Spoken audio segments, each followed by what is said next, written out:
Welcome everybody to another Iceberg.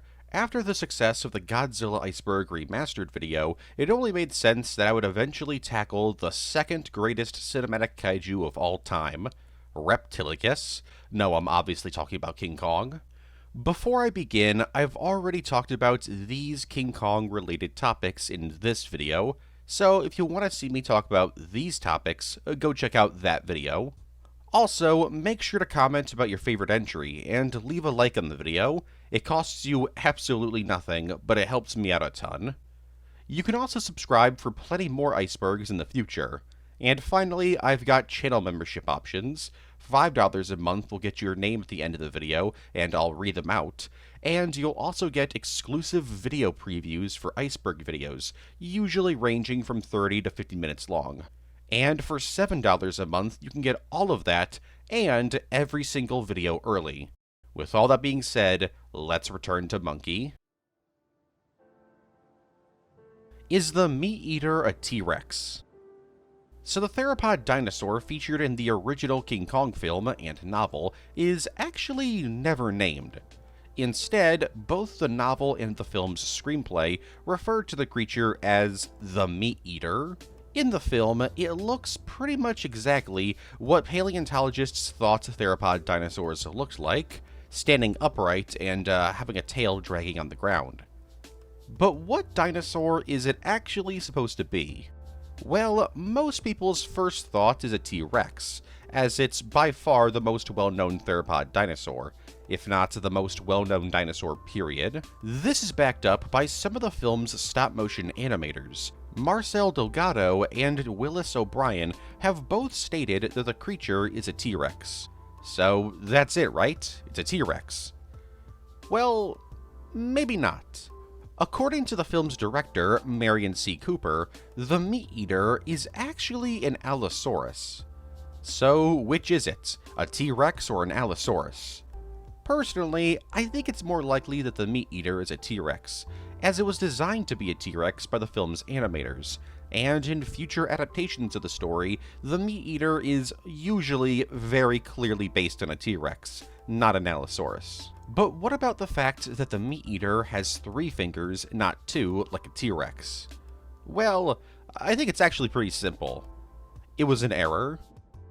The Spirit Tiger. The Spirit Tiger is one of the many scrapped monsters from Kong Skull Island.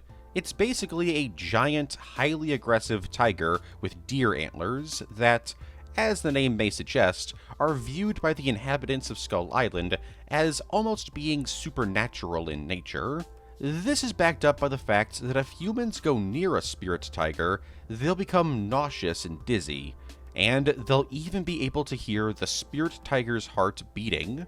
It's a pretty crazy creature that was cut somewhat late in development, as the tiger was mentioned in a few pieces of Chinese promotional material for the film, and it's briefly mentioned in the film's novelization. Luckily, despite being cut from the film, the spirit tiger was shown off in the children's book Kong and Me, released in March of 2021. Then, a month later, the spirit tiger was made canon to the Monsterverse in the graphic novel Kingdom Kong, where it battles Kong, and by battles Kong, I mean it tries to, but Kong easily takes it out. Skull Island Season 2. Skull Island is an 8-episode animated series released in June of 2023 on Netflix that's part of the Monsterverse. Though it's kind of the black sheep of the franchise, as the events of the series are rarely ever mentioned in any other canon piece of Monsterverse material. That being said, it was the first ever Monsterverse TV series, so it is fairly important. Kinda, I guess. Anyways, the show's writer, Brian Duffield, revealed in October of 2023 that the show had an entire second season completely written. This makes sense, as the show ends on a cliffhanger. Duffield stated that he and his team were just waiting on the green light from Netflix to begin production on the second season. Unfortunately for fans of the show, Netflix never gave them the green light. In fact, it seems like they flat out told them that it wasn't going to get a second season, due to the existence of the comic series Return to Skull Island, which serves as a continuation of the show. If the second season was still in the cards, this comic probably wouldn't have been greenlit. So why did Skull Island Season 2 get rejected? We don't have an official answer, but it's safe to say that it's a mix between two factors. One, it just wasn't very popular. As mentioned before, the show is a bit of a black sheep in the series, with many fans of the Monsterverse thinking that the show got cancelled before it even aired, because there was a decent amount of time between its announcement and its release. And in that time, there was practically no information given about the show. And the show's reception has also been pretty mixed. The second factor is that the show was animated by Powerhouse Animation Studios. And seeing as around the time of Skull Island's release, Powerhouse was working on Masters of the Universe, Revelation, Castlevania, Nocturne, Tomb Raider, The Legend of Lara Croft, and Blood of Zeus. They probably told Netflix that they were busy, or Netflix and Powerhouse deemed these projects as far more important than a second season of Skull Island. Alternate ending. Peter Jackson's King Kong, the official game of the movie, released in November of 2005, what a mouthful of a title, is, as the name suggests, the video game adaptation of the 2005 King Kong film. Besides it being one of the best movie tie-in games ever made, there's another aspect about the game that makes it notable. It features an alternate ending. By getting 100,000 points throughout the game, you'll get access to a bonus level, where instead of playing as Kong, you play as Jack piloting an airplane. And instead of battling the eighth wonder of the world, you betray your comrades and are given the objective to shoot them down to protect Kong. And after doing this, Kong will eventually climb down the Empire State Building, and Jack and crew bring Kong back to Skull Island. Yeah, they actually gave King Kong a happy ending. Jack probably got sent to jail for killing a bunch of people, though, and was probably executed for these crimes, but hey, Kong gets to live happily ever after on his Nightmare Island. This alternate ending is actually based on a scrapped ending for the film. Secret ending. Peter Jackson's King Kong, the official game of the movie, doesn't just feature an alternate ending. It also features a secret ending. The difference here is that you're not actually told what to do to get this ending, unlike the alternate ending, which is literally a bonus level. In order to get the secret ending, you have to unlock the alternate ending first. Then, you load into the alternate ending, and then, instead of fighting your fellow man, you betray Kong and kill him. Yeah, the game not only gives you a happy ending for Kong, but it also lets you flat out kill him. Doing this will play the game's normal ending before restarting the mission. The original ending of GXK. Originally, the ending to Godzilla x Kong was supposed to be, well, pretty much the same, except for one major detail, and that's the fact that the film's final battle was supposed to happen in Moscow, Russia, instead of Rio, Brazil. This can be seen in the film's concept art. So, why was this ending changed? Well, there's two theories. The first is a political reason, as when the film was in production, the Russian-Ukraine war began. This may have caused Legendary or Warner Brothers to change the finale's location, as many film and game studios around this time changed their films, shows, and games to either remove Russian elements or alter elements showing mass destruction in Eastern European countries.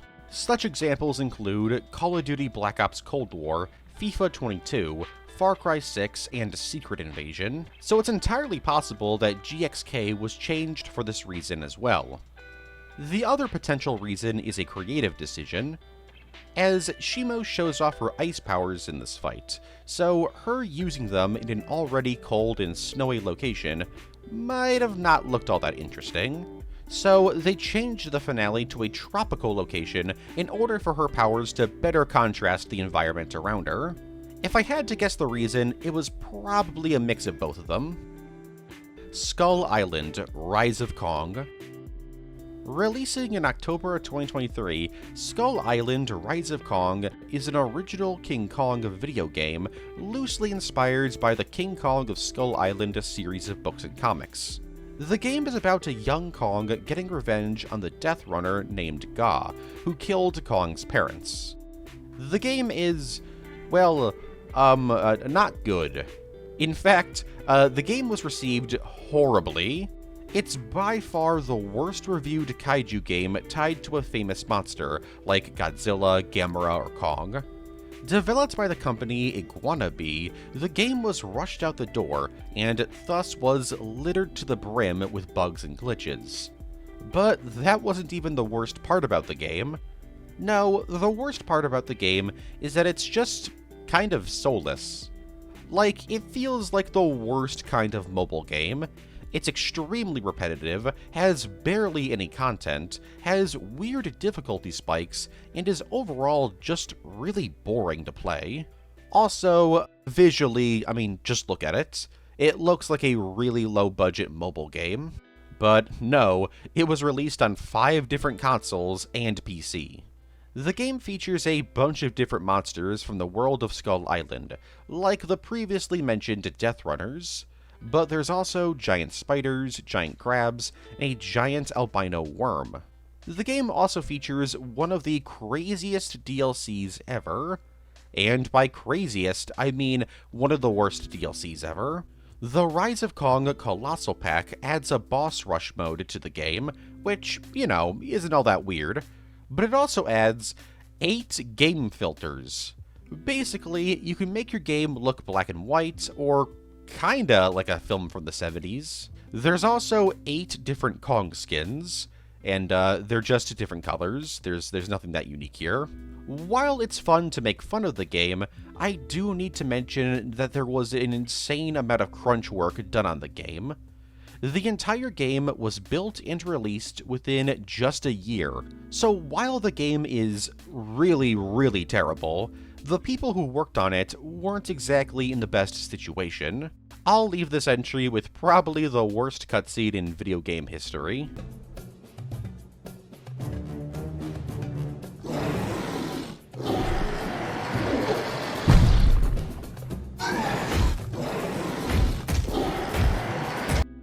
The Great Apes have names. So you might not know this, but Scar-King and Zuko aren't the only great apes that are named in Godzilla x Kong. These names were revealed in the film's novelization. First, there's Gnarled-Finger. He's the ape that protects Zuko from Scar-King, only to then get a lava bath. Gnarled-Finger wasn't actually related to Zuko like some people think. Instead, he only helped the younger ape because he felt bad for him. Next, there's Catcher. Catcher is the ape that Kong saves from falling to his death, only for Catcher to then try and kill Kong, so he falls to his death anyways. Interestingly, in the novel, Catcher doesn't actually die. Next, there's Stonefist, who's the other great ape that fights Kong alongside Catcher. Next, there's One Eye, who gets his name because, well, obviously he only has one eye. He seems to be Scar-King's second-in-command, as he's shown leading groups of apes throughout the film. He's the ape that Zuko kills during the final battle. Next, there's Nob. He's a pretty minor ape, as his only role in the film was to be used as a living shield by One Eye when Zuko set off the rock trap. And finally, there's Boots, whose name is an obvious reference to Boots from Dora the Explorer. Funny enough, Boots' name isn't actually in the film's novelization. Instead, his name comes from an article about the film's VFX. Boots is arguably the most minor of all the named apes, as he doesn't really have a role in the film. He just kinda stands around and looks scared. What is the difference between Titans and a super species? So this probably should have been in the Godzilla iceberg, but whatever. In the Monsterverse, there's 2 different classifications of monsters. There's Titans, and then there's super species. So what makes a Titan and not a super species? I have no idea. The Monsterverse has been very weird about its monster classifications. They don't really make any sense. Some of the titans in the Monsterverse include Godzilla, Kong, Rodan, King Ghidorah, Scar King, the Mundos, and the Bramble Boar. And some super species include the Skullcrawler, Drowned Viper, Warbat, and Mother Longlegs. Now, the first thing you're probably thinking is, oh, it's a numbers thing. If there's only one monster, it's a titan. And if there's multiple monsters, it's a super species. But that doesn't work, because we've seen 3 Mutos in the films, and Muto Prime. Godzilla 2014 also shows us that Godzilla wasn't the only member of his species, and Kong obviously had his family and the Great Apes. So, okay, maybe it's a size thing. After all, Skullcrawlers and Mother Longlegs aren't that big compared to Godzilla and Kong. But this also doesn't work, because the Drowned Viper is significantly taller than Kong, and the Warbats are basically Kong's size. Plus, the Bramble Boar is smaller than Godzilla, Kong, and even the Skullcrawlers, and it's referred to as a Titan. So, is it like an intelligence thing? Like, we know that Godzilla, Kong, Scar King, and King Ghidorah are semi-sentient. So, are all of the Titans semi-sentient while the super species aren't? Well, no. When the one Warbat almost kills Kong in GVK, it sadistically smiles, so it clearly has some form of intelligence. Plus, again, the Bramble Boar is referred to as a Titan, and it's basically just a big warthog intelligence-wise. The only description that we've ever been given to the difference between a Titan and a superspecies is, quote, "Superspecies is a catch-all term coined by Monarch to describe the Titans and other creatures they were discovering. As time went on, it was refined to refer to plants and animals that have origins in Hollow Earth, or were formerly thought to be cryptozoological species prior to confirmed evidence of their existence." So, is superspecies just the name for, like, big animals with ties to the Hollow Earth? But, like, all of the monsters in the Monsterverse are tied in some way to the Hollow Earth, besides, like, Ghidorah.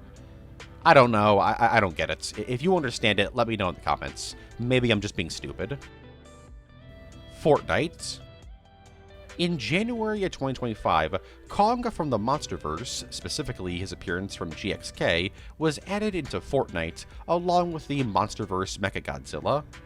He's not Titan-sized, though, so he's just a human-sized Kong running around. So he's basically a Bigfoot with a Power Fist from Fallout. Wait, why does Kong's arm brace look like a Fallout 4 Power Fist? Anyways, several Kong-themed cosmetics were added to the game alongside him, such as the Beast armor plate skin, Kong's battle axe as he skinned for the pickaxe, and some decals and emotes based on Kong. So now you can have Kong do the Dougie with Wednesday Addams, Mad Moxie, Human Torch, Butthead, Peacemaker, Doja Cat, Murdoch, Negan, Tatsumaki, Katana, and Spike Spiegel. What happened to the Skullcrawlers? Created for the film Kong Skull Island, the Skullcrawlers are a really cool monster. Basically a giant snake with arms and a crocodile-like mouth. But after the release of the film, the Skullcrawlers just kind of vanished. Outside of a cameo appearance in Godzilla vs. Kong and the Skull Island series, the Skullcrawlers haven't been seen in film and TV. Why is this? Well, it's because the Skullcrawlers are no longer a threat. When we see Skull Island in film, it's through the perspective of humans trapped on the island, or Kong. And since Skull Island is now a giant Monarch research outpost, the Skullcrawlers aren't nearly as much of a threat to humans as they once were. And since Kong grew an absolute insane amount between the events of Skull Island and GVK, the Skullcrawlers, even the Skull Devil, are nowhere near big enough to be a threat to him anymore. So we simply just don't see them as much anymore. There are some that do appear in the Justice League crossover comic with the Monsterverse, and the Skull Devil even gets mutated into a giant kaiju-sized monster in the comic, but this comic is obviously non-canon. Mechani-Kong, first appearing in not King Kong Escapes. Yeah, contrary to popular belief, Mechani-Kong first appeared in the cartoon series The King Kong Show. More on that series in a bit. As the name suggests, Mechani-Kong is essentially just a robotic version of King Kong. Created by the mad scientist Doctor Who, no, not that Doctor Who, Mechani-Kong is often sent after Kong as Doctor Who wants to take over the world, and Kong is simply standing in his way. And by often sent after Kong, I mean, like 3 times, like 3 or 4 times. See, you might think that Mechani-Kong is basically Kong's Mechagodzilla, in that he's one of his arch enemies, and is always showing up to fight Kong.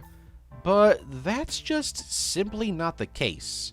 In fact, Mechani-Kong has only ever appeared in 5 pieces of media, not counting Easter eggs. He only appears in 2 episodes of The King Kong Show, the film King Kong Escapes, the story Monster Warrior Godzilla featured in the Godzilla comic, and the manga Godzilla King of the Monsters. So, no, he's not actually Kong's arch-nemesis. In fact, 2 of his 5 appearances have him fighting Godzilla, not Kong. Regardless, he's got a cult fanbase because, well, he's a giant robotic King Kong. That and his existence did serve as inspiration for Mechagodzilla. As for Mechani-Kong's abilities, he's obviously got super strength. He's also got the ability to hypnotize monsters using a light at the top of its head. He also uses light to basically flashbang monsters. He's also got a bunch of grenades, and in some pieces of media, he's shown to be able to create holograms and use giant submachine guns.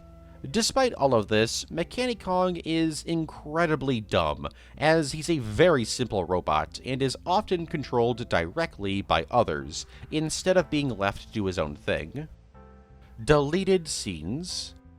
Not every scene thought up or filmed for a movie ends up in the final cut.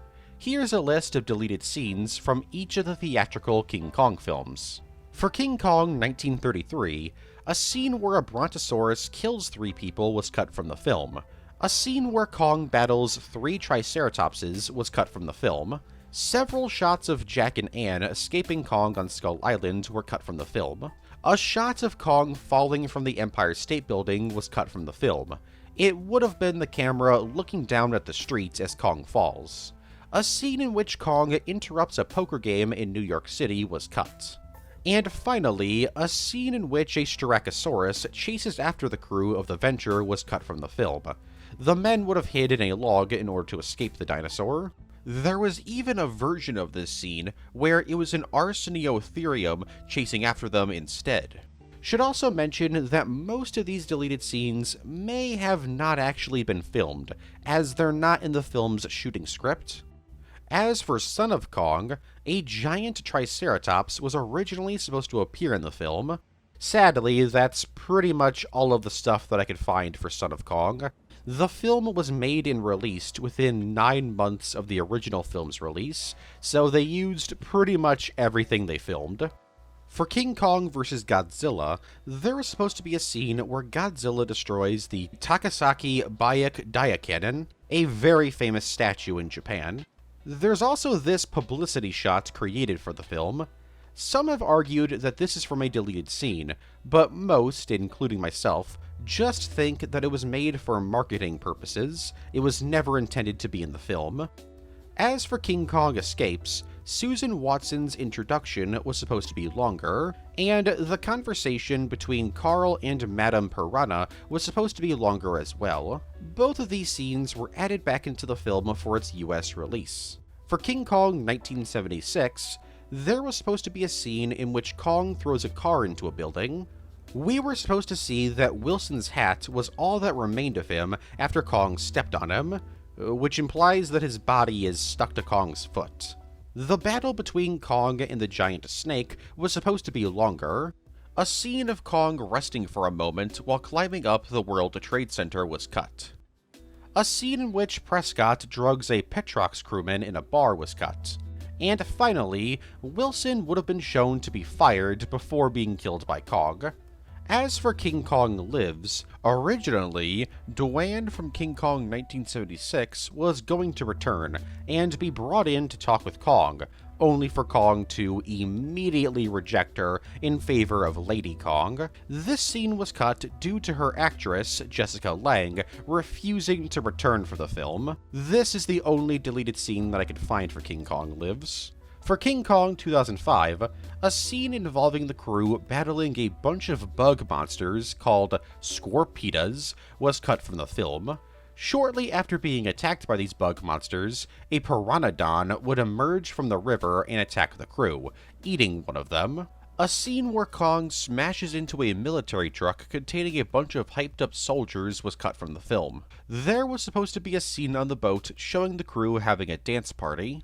A scene involving a Ferracutus, an evolved form of a Triceratops, attacking the crew was cut from the film. And finally, a scene where a Brutornis gets killed by Lumpy was cut from the film. Most of these scenes were added back into the film with the film's extended cut. As for Kong Skull Island, a scene of Packard talking to his soldiers about going home after the Vietnam War was cut from the film. We were originally supposed to see the immediate aftermath of Packard and his squad crashing on Skull Island. A scene of Packard and Conrad meeting was cut from the film. Shortly before that, Bill Randa talks about how cool it is that a computer is small enough to be able to fit into a helicopter. And finally, there was supposed to be a scene in which the soldiers talk about how Skull Island is a lot like Vietnam. As for Godzilla vs. Kong, there was supposed to be a scene where Nathan and the crew would find the remains of his brother's lost expedition while in the Hollow Earth. Practically everything involving Ren Serizawa was cut from the film, including his backstory and the reveal that he purposely uploaded Ghidorah's consciousness into Mechagodzilla. The film was supposed to open with a reenactment of Godzilla and Kong's rivalry. This would be done by the Iwi tribe on Skull Island using puppets. The wall paintings in the temple in the Hollow Earth were supposed to include paintings of Rodan, Mothra, and Behemoth, revealing them as being part of the ancient war between Godzilla and Kong's species. Godzilla was supposed to be shown dodging and weaving through buildings in Hong Kong, avoiding Mechagodzilla's atomic breath. And finally, an entire subplot involving Mark Russell, Gillerman, and Eileen Chen was cut from the film. This means that Eileen was cut from the film entirely. And finally, as for Godzilla x Kong, the Rio fight was supposed to be longer, with a scene of Godzilla saving civilians from Shimo's ice breath, while Kong tackles Scar King. And after the fight in Rio, Shimo would be shown bowing to Godzilla. The Mighty Kong. Released in June of 1998, The Mighty Kong is a straight-to-video animated adaptation of King Kong.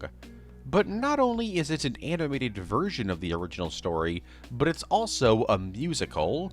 In order to take advantage of the fact that the original novel is in the public domain, the film is based on the book instead of the 1933 film, though it does include subtle references to the 1976 remake, and even the series The King Kong Show. The film is notable for not just being a musical, but also for being pretty bad. Yeah, this film wasn't really liked upon its release, and over the years has become a bit obscure. It was heavily criticized for its cheap-looking animation, and the music not being very good. This film was also criticized for being kind of a mockbuster. Mockbusters are films rushed out the door in order to ride off of the hype and/or success of a recent film or show. Think Atlantic Rim, or Almighty Thor, or Meth Gator.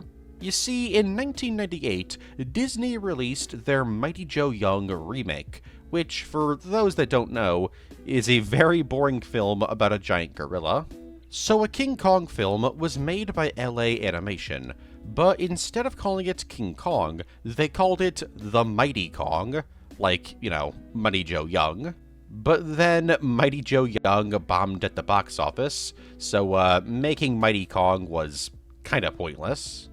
Overall, it's a very forgettable, mediocre at best, animated adaptation of King Kong. Oh yeah, Kong also survives the film. He falls from the Empire State Building, but somehow survives the fall. It's crazy. King Kong vs. Donkey Kong. In April of 1982, the president of Universal discovered that Nintendo had created a video game titled Donkey Kong, and seeing how Donkey Kong was very clearly inspired by King Kong, he decided that Nintendo must have ripped them off, and thus must be sued. So in June 1982, it was decided Universal would sue Nintendo. Universal's demands were that Nintendo either stop producing Donkey Kong products, buy a license to use the character of King Kong, or be sued. And Nintendo decided to take option 3. The trial lasted about 7 days, and at first it seemed like Universal had actually some kind of case. It was discovered that during the development of Donkey Kong, the character had actually been called King Kong at one point, as according to the game's designer, Shigeru Miyamoto, the name King Kong was just a generic term given to a large ape in Japan, and so Universal claimed that people might get confused between the two IPs. But Universal had one major problem with their case. They didn't own King Kong. They owned the rights to remake the original 1933 film, but they didn't actually own the rights to the original novel, or the character of King Kong, who was actually in the public domain. So Universal had absolutely no case. In fact, Universal themselves had actually proven that Kong was in the public domain years prior in 1975. During development on King Kong 1976, Universal got into a lawsuit with RKO, the owners of the original film, and Italian producer Dino Del Laurentiis. Laurentiis had purchased the rights to make a King Kong remake from RKO, despite RKO giving Universal a verbal agreement that they would get the rights to make a remake. And thus, this ended in a big legal battle in which Universal discovered that the original novel was in the public domain. And so, it was decided by a judge that RKO owned the rights to the original film and Son of Kong, but not the book, which was in Miriam C. Cooper's estate. But King Kong himself, Skull Island, and the general story was in the public domain. And after this lawsuit, the rights to a remake were eventually sold to Universal. But because of this lawsuit, Universal themselves proved that they didn't actually own the character of King Kong or his story. So, Nintendo won the lawsuit, and Universal were forced to pay for Nintendo's legal costs, and several fines, as the judge had ruled that they had acted in bad faith. So yeah, King Kong has had a very complicated legal history. Why can't Kong be called King Kong in the Monsterverse? Ever since his first appearance in the Monsterverse in Kong Skull Island, Kong has been referred to as just Kong, not King Kong. This has led to many different theories as to why this is the case. After all, he's called King Kong in every other piece of media. Many people believed it had something to do with Kong's lengthy legal history, but that's not actually the truth. According to GVK and GXK director Adam Wingard, Kong was never referred to as King Kong because he wasn't a king. But now that he is a king, thanks to the ending of GXK, he'll surely be called King Kong in the next film. Right? Well, maybe, but it's not looking good, as the film's title is Godzilla x Kong Supernova. Frankly, I don't actually believe Adam Wingard, but I also don't think it's a legal issue. I think the answer is actually very simple. It's Godzilla's fault. You see, Godzilla started the Monsterverse, and is quite literally the king of the monsters. I mean, the second Monsterverse Godzilla film is literally called King of the Monsters. The film even ends with a bunch of monsters bowing to him, so if Kong was called King Kong in this series, it might confuse some people, as how can there be two kings? Especially since Kong lost to Godzilla in GVK. Plus, there's the fact that King of the Monsters followed Skull Island. So, if the film was called King Kong Skull Island, they would have 2 films in a row with King in the title, King Kong Skull Island and Godzilla King of the Monsters just doesn't really flow well. And if you think that this doesn't really make any sense, something like this has actually already happened. Legendary purposely had the Monsterverse only refer to the monsters as titans and not kaiju, due to the studio not wanting general audiences to think that the films are connected to the Pacific Rim series. So I personally believe that's why Kong will never actually be called King Kong in a Monsterverse project, especially for a film's title. The original Kong Skull Island. Skull Island went through a bunch of different incarnations before being finally made. The final film that we ended up getting had some significant plot changes from the previous iteration of the film. For starters, Godzilla was supposed to actually show up in the film 2 different times. The first was going to be through in-universe footage showing Godzilla attacking the USS Lawton, but the film's director was against this idea, as he believed that audiences would care more about Godzilla than Kong. Then, there was supposed to be an after-credits scene showing Godzilla breaking out of some ice in the Arctic Ocean while being watched by Weaver and Conrad. This was cut because it would have caused some continuity errors within the Monsterverse. Speaking of Weaver, she was actually supposed to have a backstory mentioned in the film, involving her dysfunctional family. It was going to be revealed that she became a war journalist only to then become depressed, because she felt like she had seen everything during the Vietnam War. Though, upon seeing Kong, this would snap her out of her depression. Weaver wasn't the only one who had their backstory cut, or changed. Conrad was supposed to be a Titan hunter, joining the operation willingly, as he wanted revenge on a Titan for killing his squad in Vietnam. Who was this monster? No joke, it was supposed to be King Ghidorah, and we would have seen him in a flashback. The film's opening was also supposed to be completely different. The film still would have opened during World War II, but instead of a fighter plane crash, it was supposed to begin with American and Japanese troops battling each other on the beaches of Skull Island, only for a giant ape to approach the team. This ape would have been designed after the 2005 King Kong, and would be killed by the soldiers. And after that, Kong would be heard roaring, and he would emerge from the tree line, revealing himself to be much taller and much more powerful than the previous ape. This was cut due to people involved with the film believing that this was insulting the 2005 film. Finally, Packard was supposed to be even crazier. He was originally going to tie Weaver and Conrad to trees in order to prevent them from stopping him napalm striking Kong. The two would have broken free and actually would have had a firefight with Packard's team, only for the Skull Devil to then show up and end the fight. The original Godzilla vs. Kong. Originally, Godzilla vs. Kong was going to be pretty different. It would still have the same general plotline, but elements would have been changed around. For example, originally, the film was going to dive into Madison's PTSD that she received after being held captive by terrorists and almost being killed by King Ghidorah. Instead of Skull Island being a Monarch research outpost, Skull Island was supposed to be destroyed by a volcano, a Jurassic World Fallen Kingdom style. The Iwi tribe was also going to be in the film and be shown being evacuated by Monarch, instead of in the final film in which they're all but wiped out. Mothra's egg was supposed to appear in the film, hinting at her survival. Originally, it was going to be revealed that Godzilla attacking Florida and the Navy convoy was actually orchestrated by Ren Serizawa and Walter Simmons. It would have been revealed that they were using the orca from the previous film to make Godzilla attack people, making humanity turn on him. This would lead to humanity accepting Mechagodzilla as their savior.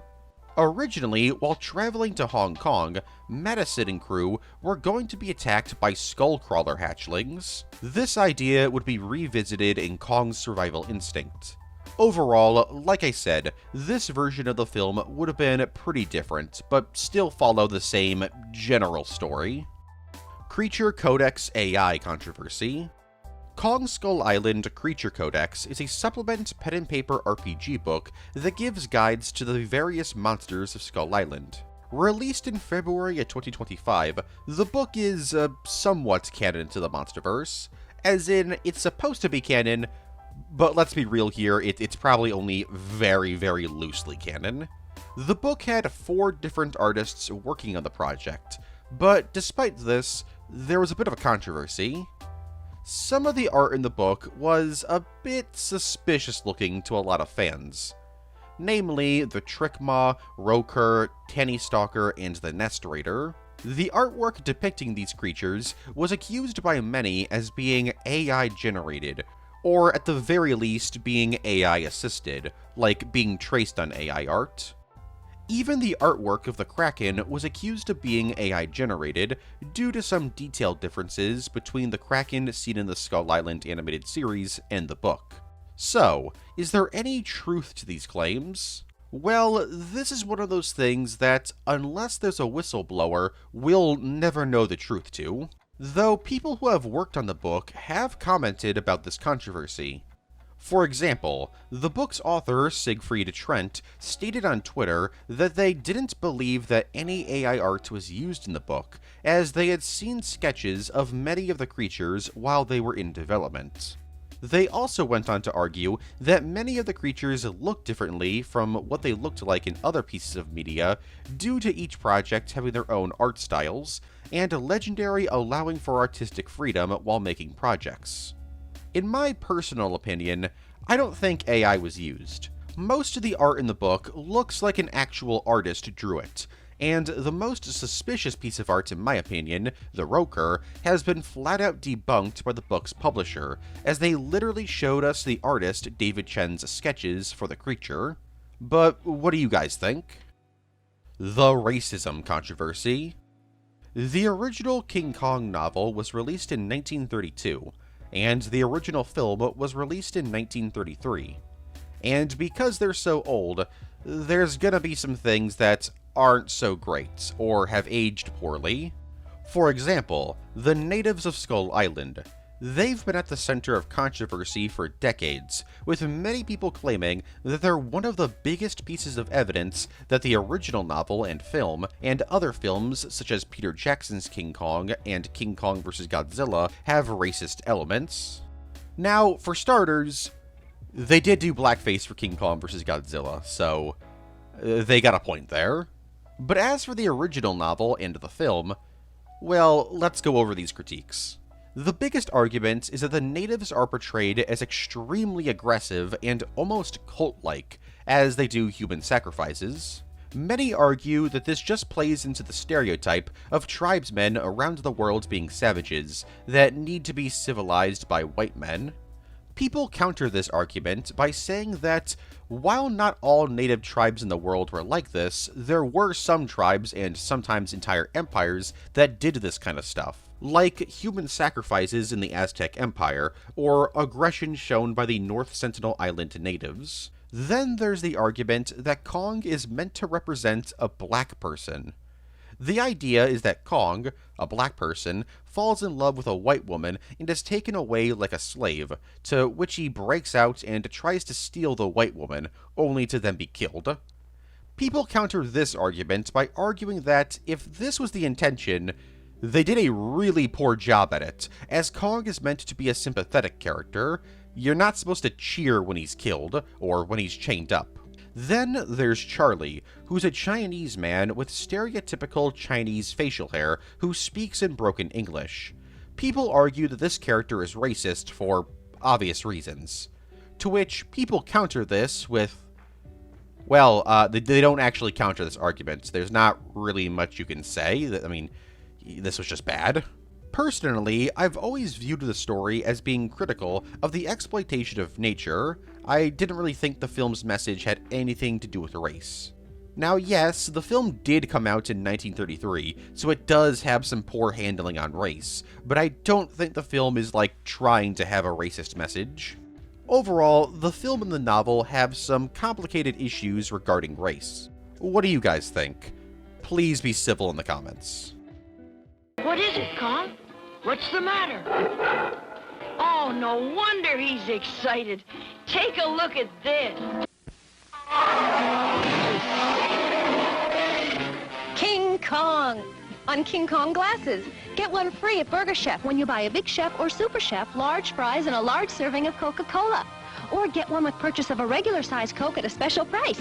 King Kong glasses. Get all 4 for your kids. You want a straw? You get more to like at Burger Chef. King Kong, starring Bruce Cabot, now returns. There's 2 King Kongs in the Showa continuity. King Kong's most notable appearance in the Showa continuity is King Kong vs. Godzilla, and this is where some might say, well, he also showed up in King Kong Escapes. But no, he doesn't. Yes, a King Kong does show up in Escapes, but it's not the same Kong as the one who fought Godzilla. This is made very obvious due to several factors. For starters, Kong from King Kong Escapes is much smaller than the one from vs. Godzilla. The Kong in that film was 45 meters tall, or 147 feet tall, whereas the Kong in Escapes is only 20 meters, or 65 feet tall. There's also the fact that both Kongs are from different islands. Funny enough, neither of them are from Skull Island. The Kong who fought Godzilla was from Faro Island, while the one from Escapes was from Mondo Island. And the final nail in the coffin is the fact that officially licensed Toho guidebooks refer to Kong from Escapes as the second generation King Kong. This is actually kind of interesting, because it somewhat implies that he's Kong's son. Maybe Kong had a kid at one point, and the natives of Faro Island sent the kid away to another island so that he wouldn't one day challenge his dad for dominance over the island. I don't know, I'm just spitballing ideas here. Point is, there's 2 different King Kongs in the Showa continuity. The King Kong Show. Airing from September of 1966 to March of 1967, The King Kong Show is the first ever animated King Kong series. Produced by Rankin Bass, yes, the Rudolph and Snow Miser company, the series followed Kong as he traveled around the world with his best friends, the Bond family. No, not James Bond, although that would be a crazy crossover. No, the Bond family was just the name of a family of scientists that hung out with Kong. There's Carl, Susan, and Bobby Bond. On their adventures, they would battle various monsters, aliens, and bad guys, as Kong is somewhat of a superhero of sorts in the show. The show itself was pretty run-of-the-mill for its time, a cheaply produced action cartoon filled with slapstick comedy and awkward pacing. Rankin Bass were fairly happy with how the show turned out, and so contacted Toho about making a live-action film adaptation of the show. Toho thought it would be a very good idea, and agreed. Their first film they pitched, Rankin Bass actually rejected, so Toho reworked it into a Godzilla film, Ebirah Horror of the Deep, one of my personal favorite Showa films.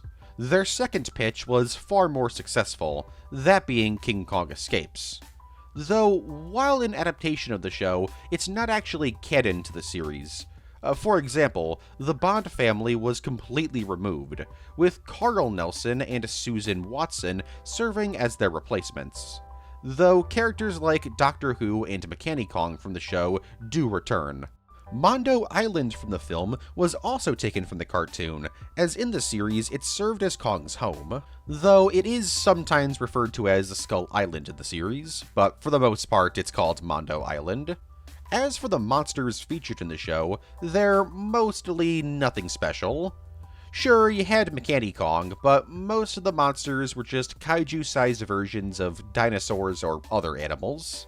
In fact, the show features a giant eagle at one point, which probably served as inspiration for the iconic giant condor from Ebirah Horror of the Deep. Though there are 3 exceptions. First, there's the Loch Ness Monster.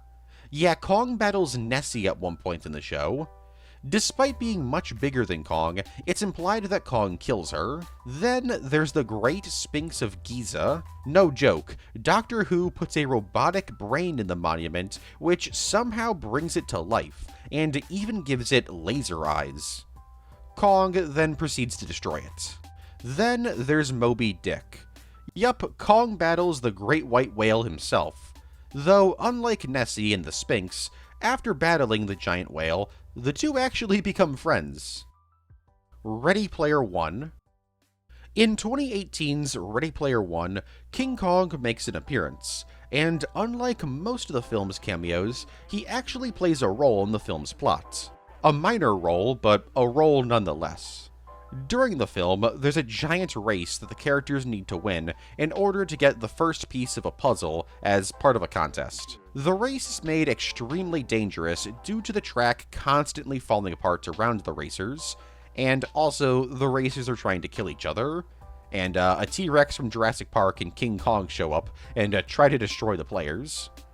Kong himself is actually the most difficult obstacle, as nobody has ever gotten past him before.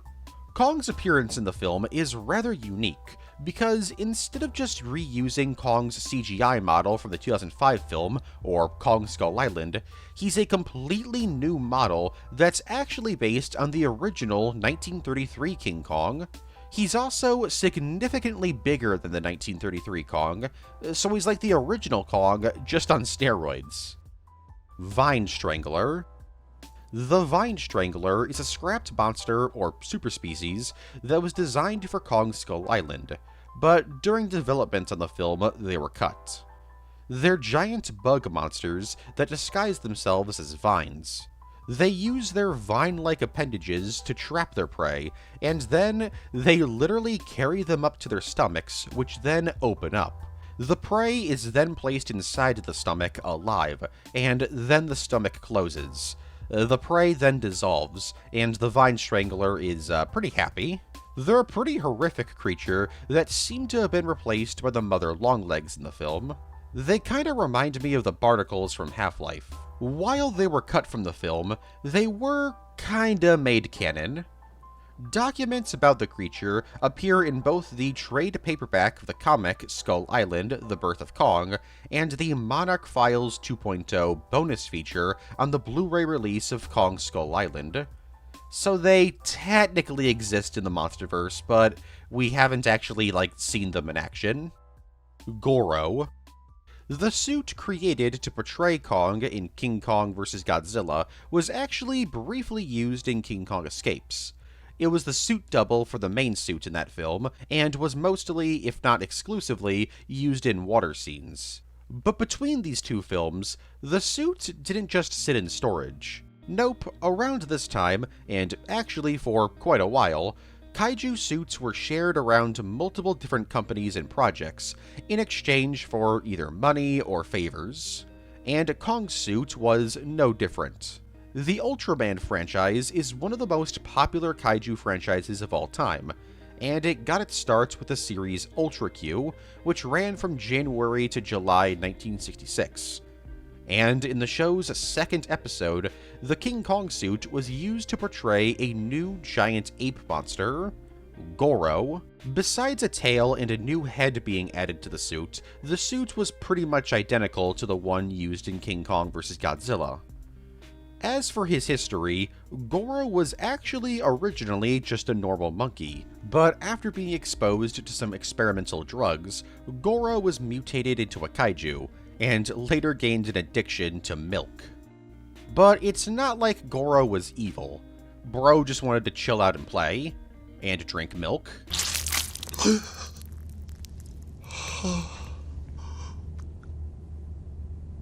Eventually, Goro would go on a rampage and needed to be stopped. So he was eventually defeated and then sent over to an island that had another giant-sized ape on it, and the two of them just lived out the rest of their days in peace there. Is that handprint in Skull Island Scar King's? In Kong Skull Island, there's a really cool visual of Kong's handprint on a mountain. This handprint was created from the blood coming out of Kong's hand after it got sliced by some helicopter blades. And for years, that was that. Just a cool visual. But then the marketing for Godzilla x Kong began, in which we saw an extremely similar handprint in the Hollow Earth that was meant to be the calling card of sorts for Scar King. Some people, myself included, just assumed that it was a nod to Skull Island and nothing more. Scar King's also a giant ape, so obviously he'd have a similar handprint. But some people began to think that this was actually implying that the handprint from Skull Island wasn't actually Kong's, but instead Scar King's. Like Scar King in the distant past left it there. GXK never confirms this theory, but pieces of marketing for the film do seem to kinda imply this. For example, when the film first came out for rental on Amazon Prime, it was stated that Scar King had left his bloody handprint as his calling card throughout the Monsterverse, implying that the handprint from Skull Island is his. But again, it's never been confirmed, and frankly, I don't think it makes sense for Scar King's handprint to be on Skull Island. We know that Scar King and his army was locked away in the Hollow Earth by Godzilla centuries ago, and the handprint in Skull Island looks fresh. So is the implication that Scar King somehow got back to the surface for a time, only to then leave that mark and then go back to the Hollow Earth? That doesn't really make any sense, since Scar King's whole motivation in GXK is reaching the surface. So if he was already there, why would he go back to the Hollow Earth? While the theory hasn't been debunked, I think it's safe to say that the handprint in Skull Island is actually Kong's. Cancelled King Kong 2005 sequel. In 2013, Peter Jackson, Adam Wingard, and Simon Barrett began talking about creating a sequel to the 2005 King Kong remake. This wouldn't be a remake of Son of Kong, but instead a brand new sequel titled Skull Island. And perhaps this film would have happened if not for King Kong's film rights being given to Warner Brothers, as Warner Bros. Didn't really want to produce a sequel to a film made by a rival film studio. Adam Wingard attempted to salvage the sequel idea by pitching it as taking place in the modern day, but Warner Bros. Still rejected the idea.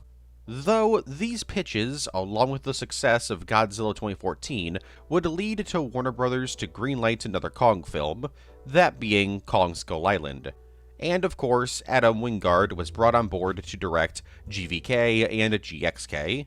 The only other things that we know about this scrapped sequel is that Simon Barrett would have written it, while Adam Wingard would have directed it, and that the film would have opened up in a museum where Kong's bones were being displayed. The characters would then travel to Skull Island, only to find out that some organization was hiding the island with some kind of cloaking technology. Original casting. Not every actor who auditioned for a role in a King Kong film ended up getting the part. Here's some actors who either auditioned for roles, were offered roles, or were considered for roles in King Kong films, but for whatever reason, they didn't make the cut. For Dwayne, Bo Derek, Meryl Streep, Barbara Streisand, Melanie Griffith, and Cher were considered for the role. For Jack Driscoll in the 2005 film, George Clooney was considered for the role. For Anne Darrow in the 2005 film, Natalie Portman was considered for the role. For Carl Denham in the 2005 film, Robert De Niro was considered for the role. For Herb, Sylvester McCoy was considered for the role. For Packard in Kong Skull Island, J.K. Simmons was considered for the role. And finally, for Marlowe in Kong Skull Island, Michael Keaton was considered for the role. Kong, King of the Apes. Releasing from April of 2016 to May of 2018, Kong, King of the Apes is an animated series lasting 23 episodes that was, very unique. While King Kong projects are usually set in either the past or modern day, Kong, King of the Apes decided to go one step beyond and take place in 2050. The story is about a dude named Lucas, who was best friends with Kong. He and his friends team up with Kong after the giant ape is framed by the evil scientist Richard Remy, Lucas's brother. He's hated Kong ever since he was a kid, as during a fire caused by his father, Kong saved Richard, but Richard believed that Kong was the one responsible for the fire. And so, he tries to get rid of Kong by triggering the ape to go on a rampage, destroying the... no, I'm not joking, the Alcatraz Island Museum of Natural History. Yeah, in the future, Alcatraz Island becomes an animal sanctuary mixed with a natural history museum. But wait, it gets weirder, as Richard is obsessed with robots, and not only created a robot sidekick, but also created an army of bionic dinosaurs. And he frames Kong for trying to steal military technology. So Kong and his friends have to go on adventures around the world battling bionic dinosaurs in an attempt to clear Kong's name and defeat Richard Remy. Some other plot points include gorillas being almost extinct, Richard's robot sidekick turns on him and tries to wipe out all life on Earth, Kong gets a jetpack, Kong goes to space, Kong gets shrunk down at one point, and oh yeah, the Hollow Earth is real. As for the show's reception, it was received alright. Many people found the show to be really weird because it's nothing like any other Kong story before. But weird isn't necessarily a bad thing, as some people did find the show to be pretty solid. The Spider Pit deleted scene isn't real. So there was at least one dude who was freaking out punching drywall earlier in the video because I didn't mention the Spider Pit deleted scene in the deleted scenes entry. Well, don't worry, I didn't forget about it. It's not in that entry because it's not real. While most of the quote-unquote deleted scenes from King Kong in 1933 weren't actually technically deleted scenes because they weren't ever filmed, many claimed that the Spider Pit scene was filmed, and even shown off to audiences in early screenings. But due to backlash from those screenings, the scene was removed and became lost media. Should probably go over what the scene was, supposedly. The scene had the crew of the Venture trapped in a giant spider pit after being thrown into it by Kong. While in the pit, they would battle all sorts of spooky giant spiders and crabs. The scene was rumored to have been destroyed after initial screenings, due to it being too intense for audience members. So, is there any truth to this? No, not really. We know for a fact that a spider pit scene was planned for the film, but it was never actually filmed. The story about it being shown to audiences is just an urban legend. This was confirmed by author Ray Morden, who researched the original film to hell and back, and didn't find any evidence of the scene being filmed. Decades later, Peter Jackson would actually try and recreate the scene, which, while impressive, you can tell it wasn't made in the 30s. It's been theorized that the people claiming to have seen the original Spider Pit scene are simply misremembering scenes from the film The Black Scorpion. Swamp Locust. The Swamp Locust is, once again, another one of the many creatures designed for Kong Skull Island, but ultimately was scrapped. The Swamp Locust is an aquatic insect-like monster that's an ambush predator. Its limbs look like branches, so it hunted for prey by submerging itself in swamps, using its branch-like arms to disguise itself. And if anything got close to it, it would leap out of the water and devour whatever its prey was. While they could walk around on land, they were far more comfortable in the water, so if a prey was somehow able to get onto land before the locust could get it, they would usually be able to get away. Despite being called a locust, it doesn't really look like one. It looks more like a centipede or leech. Its scene in the film was completely removed. It was supposed to attack the gray fox and be killed by Conrad. A version of this scene was included in the film's novelization, but with a squid monster instead. Luckily, the Swamp Locust was made canon to the Monsterverse, as it appeared in the comic series Skull Island: The Birth of Kong, in which we see it attacking some people. The Lost King Kong Show episodes. I'm not done talking about the King Kong Show yet. While the King Kong Show is the first ever King Kong TV series, it hasn't been archived the best. In fact, a good chunk of episodes of the show are completely lost. Only 2 DVD releases of the show were ever released, though a third one was planned, but it was cancelled. Each episode of the King Kong Show featured 2 King Kong stories and a bonus cartoon called Tom of Thumb, a cartoon series about a super spy who's only a few inches tall. 16 of these Kong stories are lost, including the episodes Diver's Dilemma, Captain Kong, the Wizard of Overlord, it wasn't there again today, and Kong is missing. A very fitting episode to be lost. Even the Loch Ness episode is kinda lost. The original English version of the segment is lost, but the Italian dub was found in 2024. As for Tom of Thumb, 16 segments are lost, which is over half the show. Is Scar King a cannibal? After the release of Godzilla x Kong, fans began theorizing about Scar King and his diet. Many fans began claiming that Scar King was in fact a cannibal who not only ate other great apes, but also ate great ape children. His own children, in fact, as it's stated in the film's novelization that he had a harem of ape women.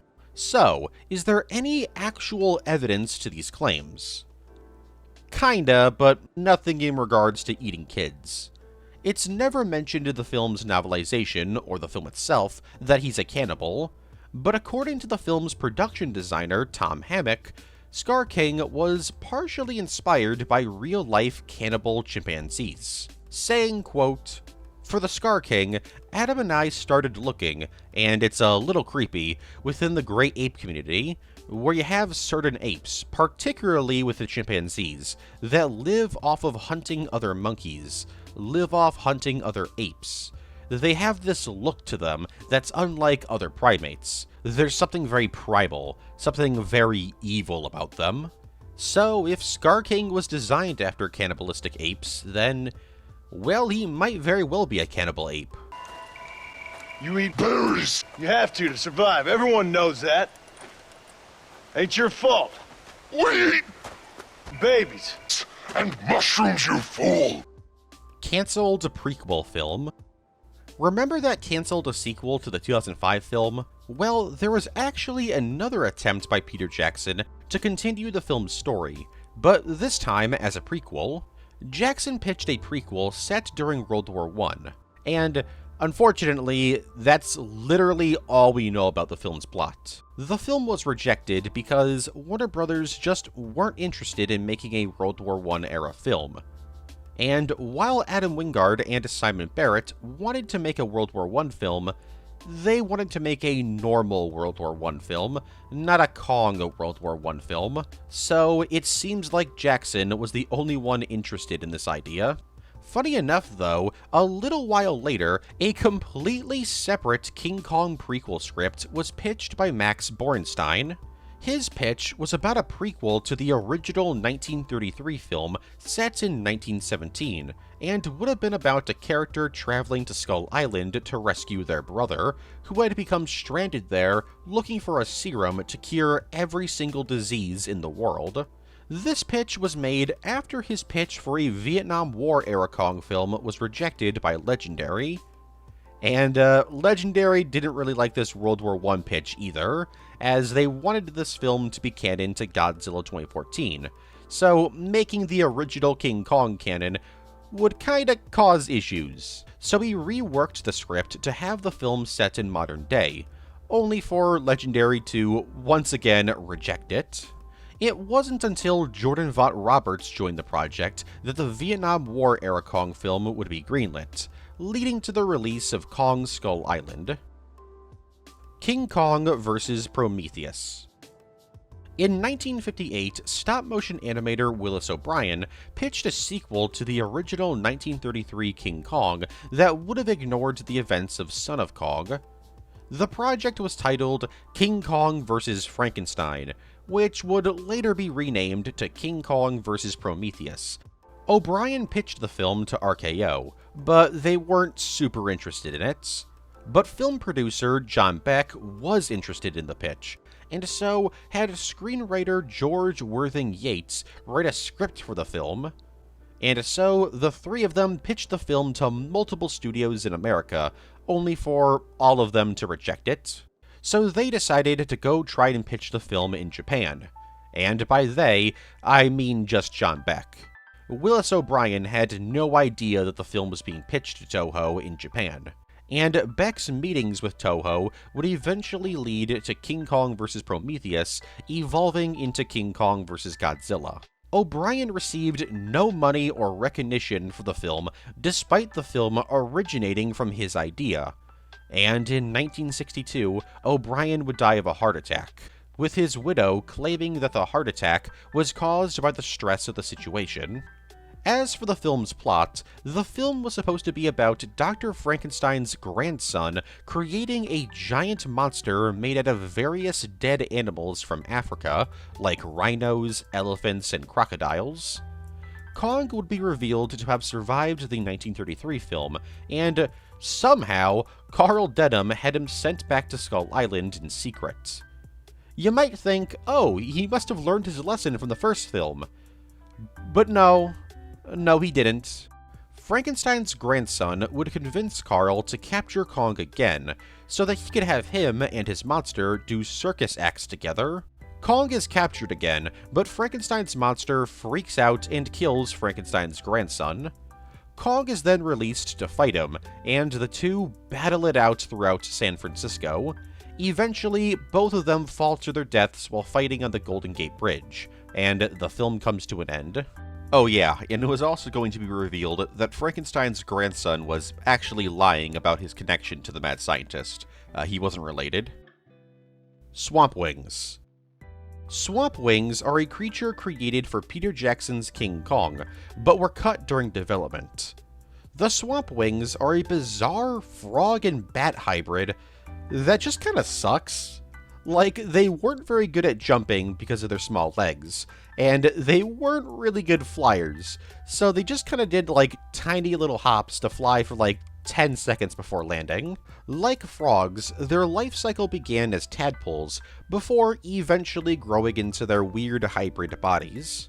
We don't know what scene the Swamp Wings would have been in if they made it into the film, but if I had to guess, they were probably replaced by the Terra Pus Mordax. Though these freaky little guys were actually made canon to Peter Jackson's King Kong, thanks to the 2005 book, The World of Kong, A Natural History of Skull Island. Universal's The Legend of King Kong. King Kong 1976 wasn't the only King Kong film in development in the 1970s.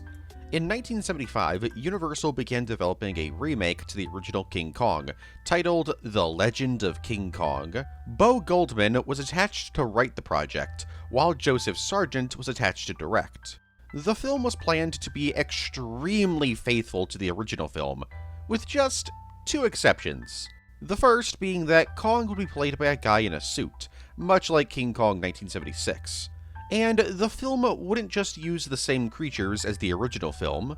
Sure, there'd be a T-Rex, Stegosaurus, and Brontosaurus, but there'd also be a Triceratops, Paraceratherium, Arsinoitherium, Archaeopteryx, Dimetrodon, and even some kind of giant prehistoric eel. So, why didn't this film happen? Well, I actually already explained it. It was the lawsuit. Remember when I said RKO had given a verbal agreement with Universal over the film rights to a remake? Well, this was the remake they were talking about.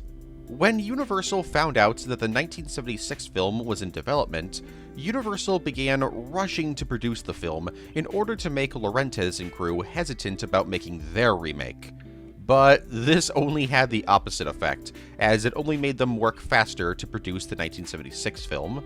And because of the lawsuit, Universal discovered they didn't have the rights to a remake, and only got the rights after the 1976 film was out. So there wasn't a point in making The Legend of King Kong anymore. Musical.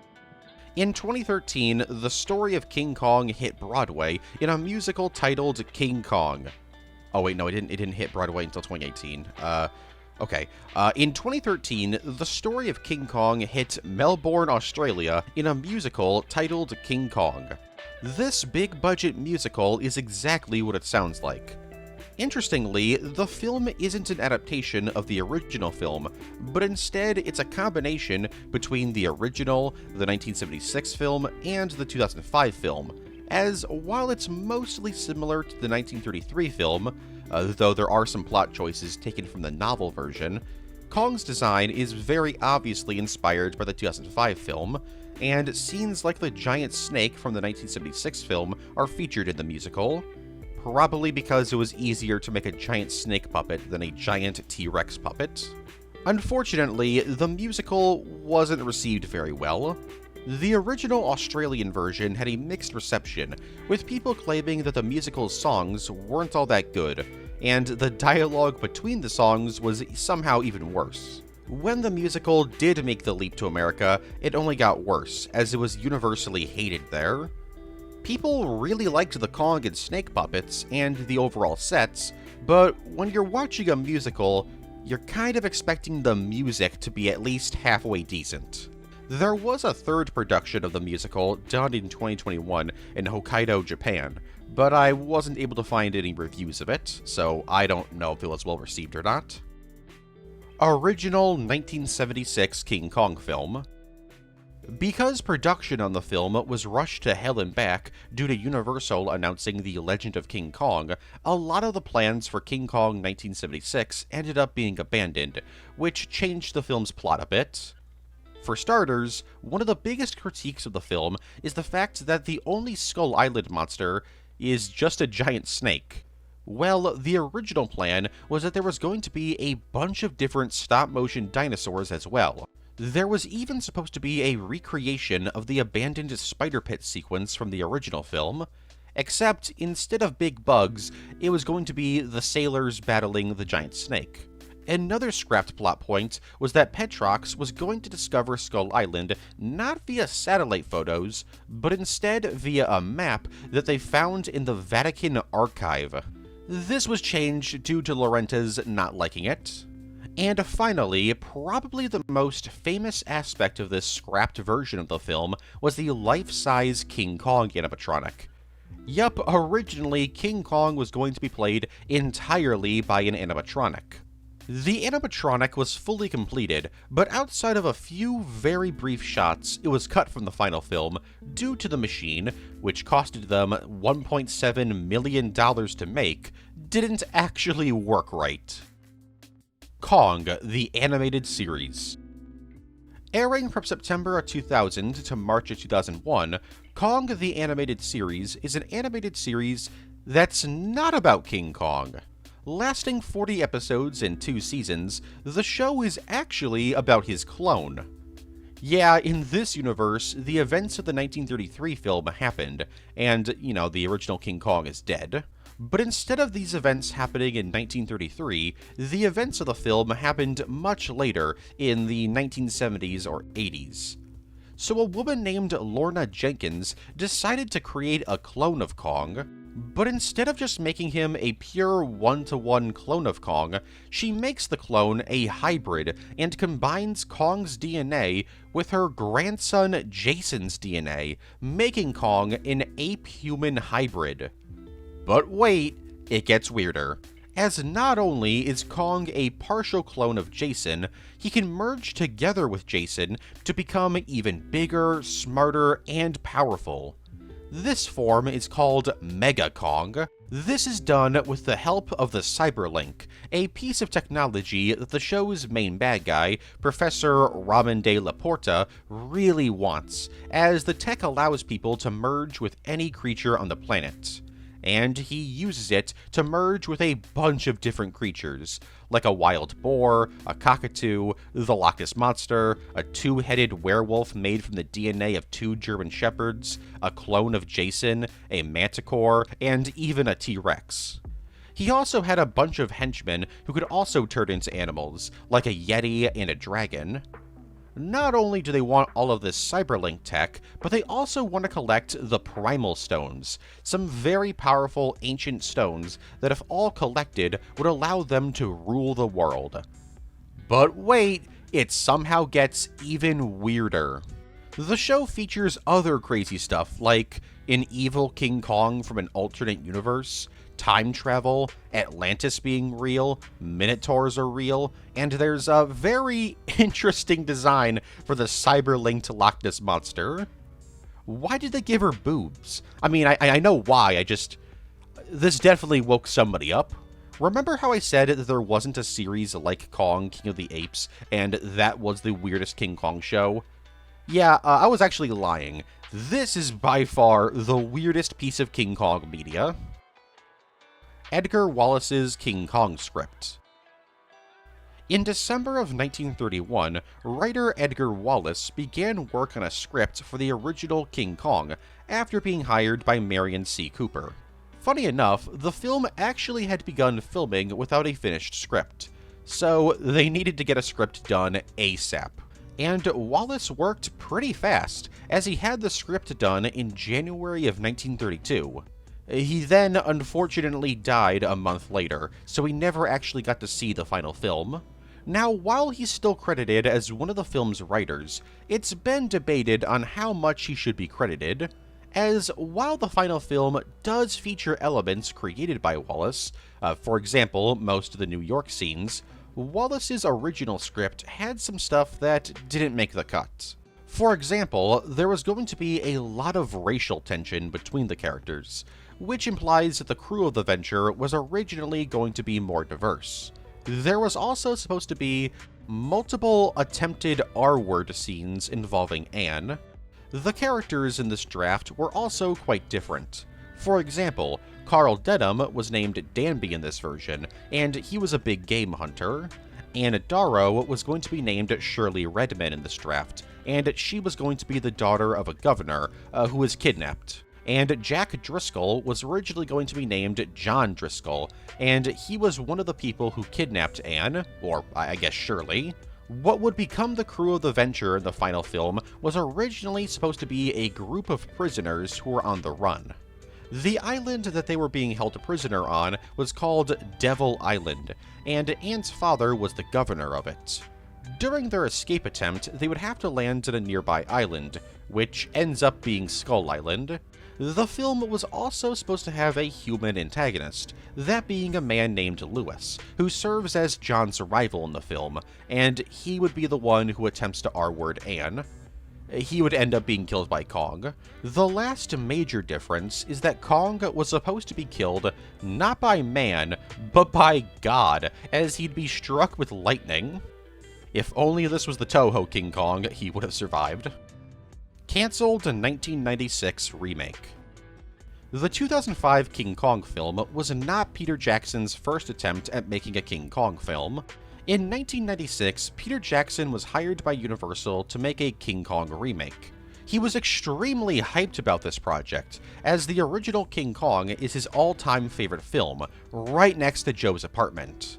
I'm lying, I have no idea if he's ever seen Joe's Apartment. Development on the film was going pretty well, until January of 1997, when Jackson got a call one day that caused some issues. The film was cancelled. Yeah, just like that, it was over. Despite hundreds of pieces of concept art and sculptures being made for the film, a full-on Skull Island miniature being made, and filming scheduled to begin later that year, Universal got cold feet on the project. So why did Universal cancel the film? We don't actually know. There's been multiple reasons given, so who knows which is the real one. According to Peter Jackson, Godzilla 1998 and the 1998 Mighty Joe Young remake made Universal nervous that there'd be too many monster films released in one year. Author Jenny Wake found a different reason. While working on the book, The Making of King Kong, the official guide of the motion picture, she found that the reason was that Universal was nervous that the film wouldn't make any money due to several monster films in the 1990s bombing at the box office.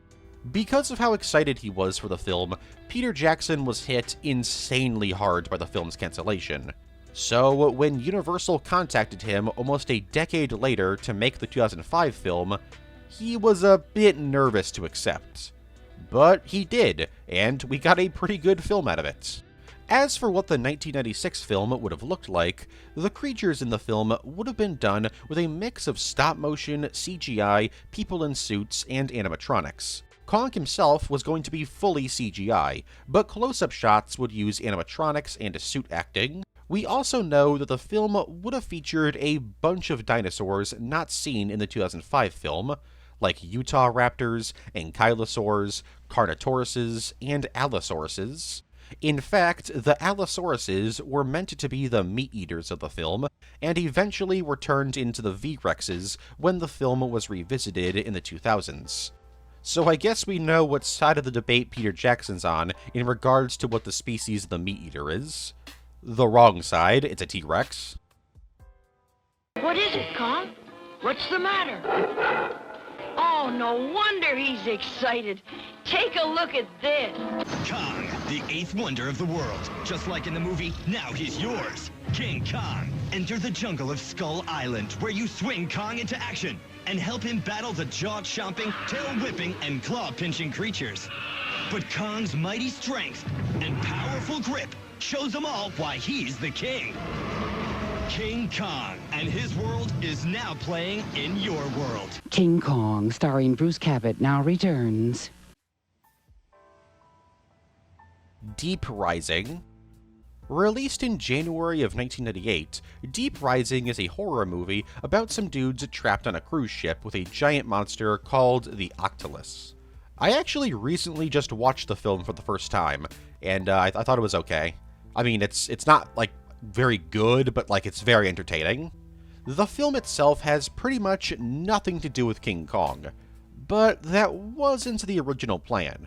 The film ends with the three main characters landing at a tropical volcanic island, and just as they think that they're out of danger, they hear a roar in the jungle, and the camera zooms out to reveal something large moving through the jungle towards them, and the film ends. Originally, this was going to be Skull Island, and the monster in the jungle was supposed to be King Kong, with the idea being that this film would have led into a potential King Kong film called Kong Rising. At least, that's what the rumors say. I can't actually find a good source on this information. It's usually just repeated by people online. Some have argued that it was originally planned to be related to the cancelled 1996 Kong remake, but Deep Rising wasn't made or distributed by Universal, so that can't be the case. If you know the origin of this rumor, let me know, because I couldn't find it. The V-Rex family are inbred. The V-Rexes in the 2005 film are some of my favorite non-kaiju monsters in film, mainly just because they prove that dinosaur horror can work really well. Looking at you, 65, a film I have not seen, but apparently it's pretty bad. Heard Primitive War is actually really good, which is shocking, because I thought the trailers looked terrible. Anyways, the V-Rexes are evolved forms of the T-Rex, with the idea being that this subspecies of Tyrannosaur evolved into the V-Rex over the course of millions of years, and since Skull Island is Skull Island, they needed to adapt to be just as deadly as the island itself, and this led to them looking like monsters. Well, that, and it was also the result of inbreeding. According to one of the V-Rex's designers, Greg Broadmoor, the crew behind the film designed the V-Rex family to be an inbred family of dinosaurs inspired by stereotypes about rednecks. This has led to a fan theory that most of the V-Rexes on Skull Island are related to each other, as Skull Island is only so big. But there's a problem with that theory. The lore book, The World of Kong, A Natural History of Skull Island, doesn't mention anything like that in regards to the V-Rex. If this theory was true, you would think it would get mentioned in this official lore book. Fake Son of Kong remake. In April of 2005, it was announced by Peter Jackson that 2 sequels to King Kong 2005 were already in pre-production, despite the film not even being out yet. These being a remake of Son of Kong, and a direct sequel to it called King Kong Into the Wolf's Lair, in which Kong's son, Kiko, would have to battle abominations created by the Third Reich during World War II. Fans were baffled by this announcement, only to then quickly realize that he had announced this on April Fool's Day. Kong Reborn. Written by Russell Blackford and released in November of 2005, Kong Reborn is a novel that serves as a direct sequel to the original 1932 novel. Yeah, since the 1932 novel is in the public domain, the book had to serve as a sequel to that, and not the 1933 film. The book takes place in the 2000s and follows Jack Dedham, the grandson of Carl Dedham. He's a multi-millionaire who is pretty annoyed that his rival, Charlton Heming, has cloned a mammoth. So, in order to outdo him, Jack decides to clone Kong, and in 2005, Kong the Clone is born, and spends the next 3 years growing up in a New York City facility. In 2008, Kong has a bit of a tantrum, and goes on a rampage, which leads to Jack and his team deciding that, maybe New York City isn't the best place to raise a giant ape. So they travel to Skull Island with Clone Kong, and while on the island, Jack and his crew not only have to deal with the horrors of Skull Island, but also a hitman. Jack had struck up a deal with Heming that benefited both parties, but Heming decided to get more out of this deal by having Jack killed. So he hired the hitman, the Falcon, and has sent him to Skull Island to take him out. Sadly, most of Jack's crew are killed by the dinosaurs and monsters of Skull Island, but luckily, it turns out that Kong wasn't the last of his kind, as an entire troop of Kongs are found. Jack's pretty hyped because he was a bit scared about leaving Kong here alone, but before they can leave the island, Falcon shows up to kill him, only for Kong and the troop of giant apes to absolutely obliterate Falcon and his henchmen. Jack and the last of his crew then fight off a bunch of velociraptors and they escape. After leaving Skull Island, they plan on suing Heming for, attempting to kill them, and plan on returning to Skull Island one day. Kong Reborn never got a sequel, so I guess they never did that. The lost 3-hour cut of King Kong 1976. Okay, so the name of this entry is actually technically wrong, but let me explain. In 1978, NBC got the rights to air the 1976 King Kong on TV, but instead of using the theatrical cut of the film, which was 2 hours and 14 minutes long, it was decided that NBC would air a 3-hour-long cut of the film, which was practically unheard of back then, so much so that the film had to be cut up in 2 parts, airing on 2 different nights. This 3-hour-long cut featured pretty much every single deleted scene filmed for the movie added back in, and shockingly, it wasn't released on VHS, DVD, or Blu-ray for over 40 years. It wouldn't be until 2021 when Shout Factory finally released the 3-hour-long cut of the film. So while it's not lost media anymore, it was for over 40 years. The New Adventures of Gigantor. Airing from October of 1980 to September of 1981, The New Adventures of Gigantor is an anime set in the Tetsujin 28 Go universe, a series about a giant robot created by Japan during World War II, only to never be used. Years later, it's given to a kid who becomes the robot's partner, and the two battle bad guys and go on adventures. The New Adventures of Gigantor continues the story, but it also introduces King Kong into this universe. Kinda. In episode 27, titled King Kong vs. Tetsujin, Kong is revealed to be living in a circus. Everyone loves him, but it turns out that he's actually a robot that the circus's ringmaster had programmed to commit crimes. By the end of the episode, he battles Gigantor and is destroyed. When the show was brought over to America, Kong and the episode itself were renamed to the Great Garkonga in order to avoid a potential lawsuit. By the way, the episode ends with Gigantor putting on Kong's skin in order to cheer up a little girl. Absolute insanity. King Kong in Africa.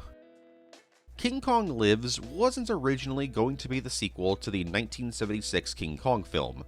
Several sequel films were planned, the first of which was King Kong in Africa. Almost nothing is known about this film's plot, outside of the fact that Kong would have been brought back to life somehow, and ended up in Africa, where he would battle submarines and Russian spies. The Bionic Kong. Another lesser-known attempt at making a sequel to the 1976 film, the Bionic Kong has practically nothing known about it other than its title. We can assume that the film would have involved some kind of robotic Kong, but not Mechani-Kong, as his rights are still owned by Toho. The plot would have probably had Kong get turned into a cyborg and used as a weapon by some country, like the United States or Russia. Speaking of Russia, King Kong in Moscow. This is the 1976 sequel that has the least known about it. I imagine it was some kind of evolved version of the King Kong in Africa script, as that film dealt with Russian spies. I'm only theorizing here, but maybe after Kong died in the 1976 film, some Russian spies smuggled his body to Moscow, where they revive him, so they can then, train Kong to attack America.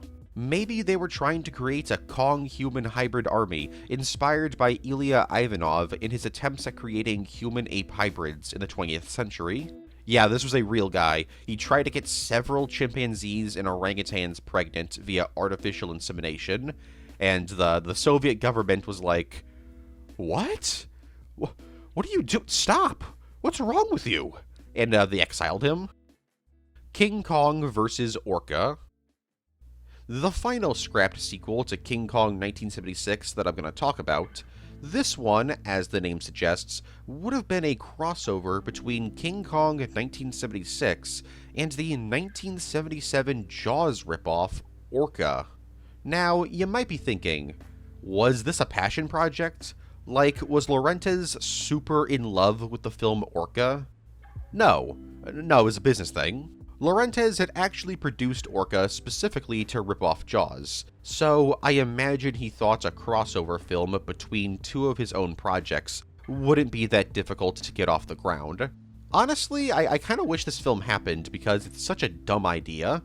Gives off massive Dino Croc vs. Super Gator vibes. Cancelled Hammer King Kong remake. In 1966, stop-motion legend Ray Harryhausen, alongside Hammer Films, began development on a remake of the original 1933 King Kong, with Kong once again being portrayed by stop-motion models. When they contacted RKO to buy the rights to remake the film, RKO said no, almost immediately. Why, you may ask? Was it because they didn't have faith in the project? Stop motion was too old school? They had some vendetta against Ray Harryhausen? No. They said no because they had a no remake policy. This is despite the fact that RKO wouldn't even be the ones making the film, Hammer would be making it. But alas, they said no. Hammer Films would try again in 1971 to get the rights, but RKO once again flat out shut it down, only to then greenlight a remake a few years later. Luckily, we do have some footage from this cancelled film. While nothing was filmed for the final product, as they hadn't even begun casting yet, test animation was created for the film by Ray Harryhausen, Jin Danforth, and David Allen. And some of this test footage was used in a 1972 Volkswagen commercial. I really wish this film was made, because that 3 seconds of test animation looks so good. Konami YY World. Released in January of 1988, Konami YY World is a platformer video game released exclusively in Japan for the Famicom. As the name suggests, the game is a celebration of Konami, as the game is about the characters Konami Man and Konami Lady rescuing characters owned by Konami in Konami-based stages. The game features a large amount of playable characters, including characters from Mystical Ninja, Castlevania, The Goonies, and King Kong. Konami created the Goonies video game adaptation and its video game sequel, so they had the rights to use those characters. As for King Kong, he was allowed in the game because Konami had developed the video game adaptation of King Kong Lives, titled King Kong 2: The Furious Megaton Punch. King Kong is found in the game's city level, and upon rescuing him, he becomes a playable character. He plays very similar to the other characters in the game, with the biggest difference being that he throws bananas.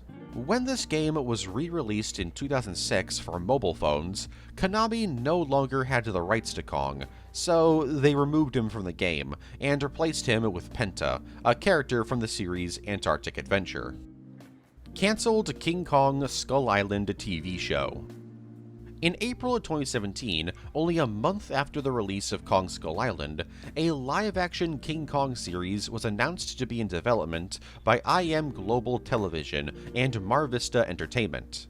The show was titled King Kong Skull Island, and it wasn't going to be related to the Monsterverse at all.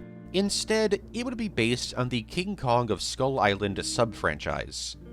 It was later revealed that the show's plot would follow a group of people trapped on Skull Island years after Kong's death in New York City.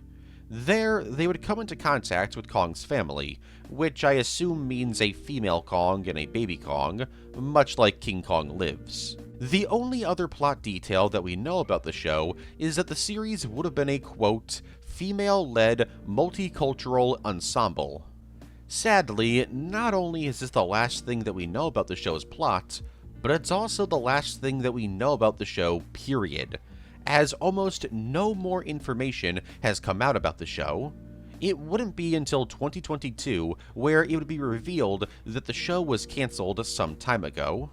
An official reason to its cancellation has never been given, but many people theorize that the death of one of the show's lead writers, Stacy Title, led to its cancellation, as shortly after the announcement of the show, she was diagnosed with ALS.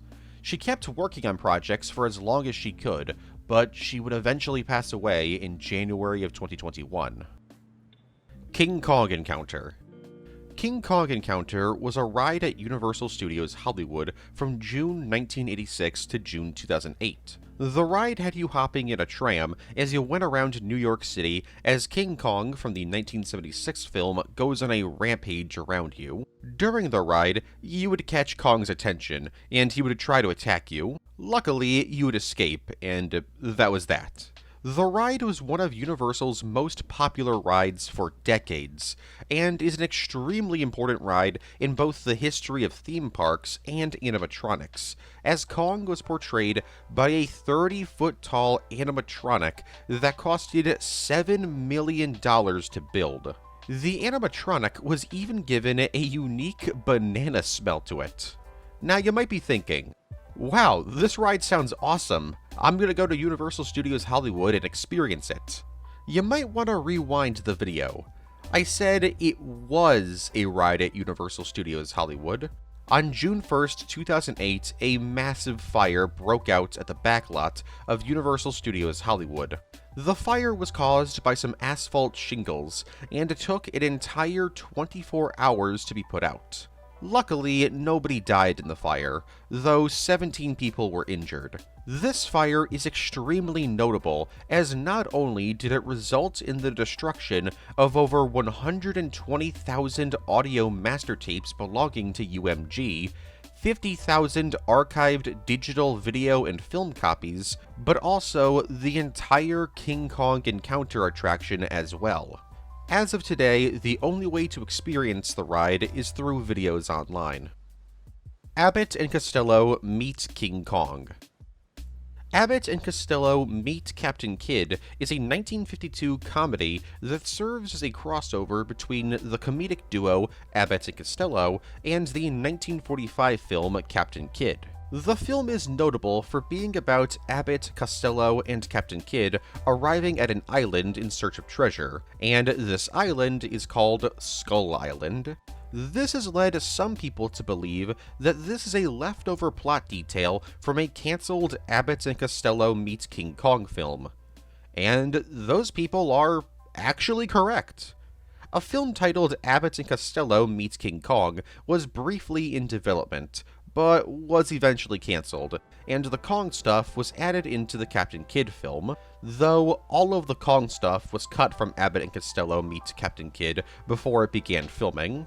The early draft of the film featured the comedians and Captain Kidd having to rescue one of their crewmates after she's captured by King Kong and brought to his family. The film would come to an end as they escape Skull Island, only for Captain Kidd to then betray the duo and then get left behind on Skull Island as Abbott and Costello sail away. The film would have also included the Skull Island natives, giant spiders, dinosaurs, and giant bugs. It's unknown why Abbott and Costello meet King Kong, and later this draft of Abbott and Costello meet Captain Kidd were scrapped, though it's widely believed it had something to do with rights issues. King of Atlantis and Return to the Jungle. I'm not done talking about Kong the Animated Series just yet. In order to ride off of the hype of the 2005 remake, it was decided that 2 sequel films to Kong the Animated Series would be created.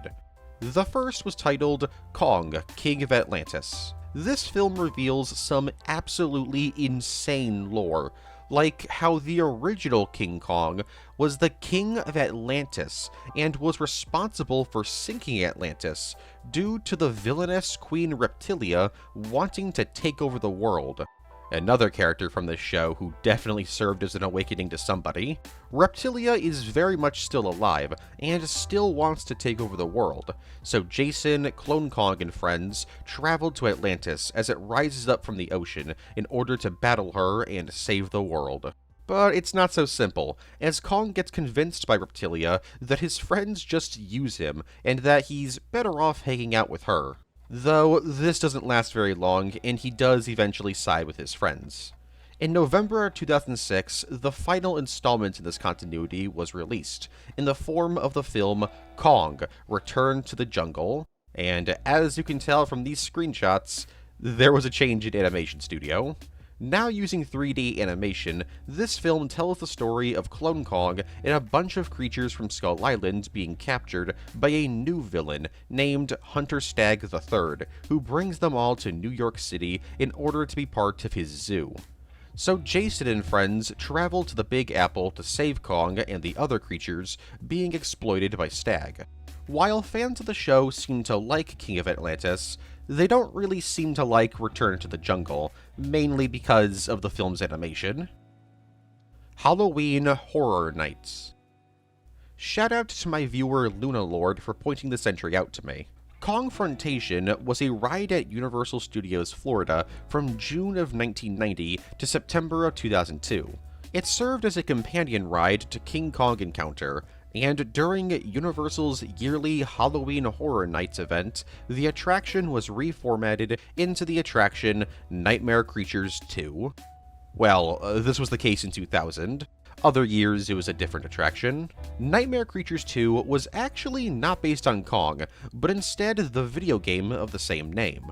When guests arrived to Kongfrontation, they would discover that the ride had been turned into a haunted house designed after the ruined streets of New York City, with the idea being that you're running around NYC in the aftermath of a monster attack. You'd run around New York City running from giant monsters, all while King Kong himself just kinda chills out watching all of this unfold. Unfortunately, no footage or behind-the-scenes images, or images at all of this attraction, seem to exist online. Kong on the Planet of the Apes.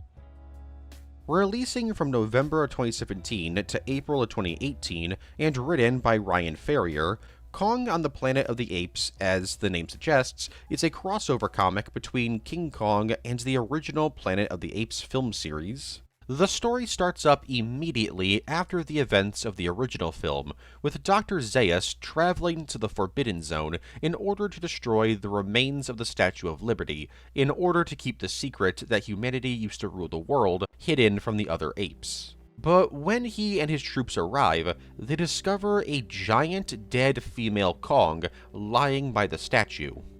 Dr. Zira and Cornelius are then brought in to help investigate the origin of the Kaiju, and they come to the conclusion that it came from some unknown island. So they take a boat and travel in search of where the ape came from, that of course being Skull Island. On Skull Island, they battle a bunch of monsters, and eventually discover that the human tribes of Skull Island didn't actually regress in intelligence like the rest of the world's humans. And because Dr. Zira and Cornelius are pretty chill, they befriend the tribe, and even meet a member of the giant ape species that protects them, named the King.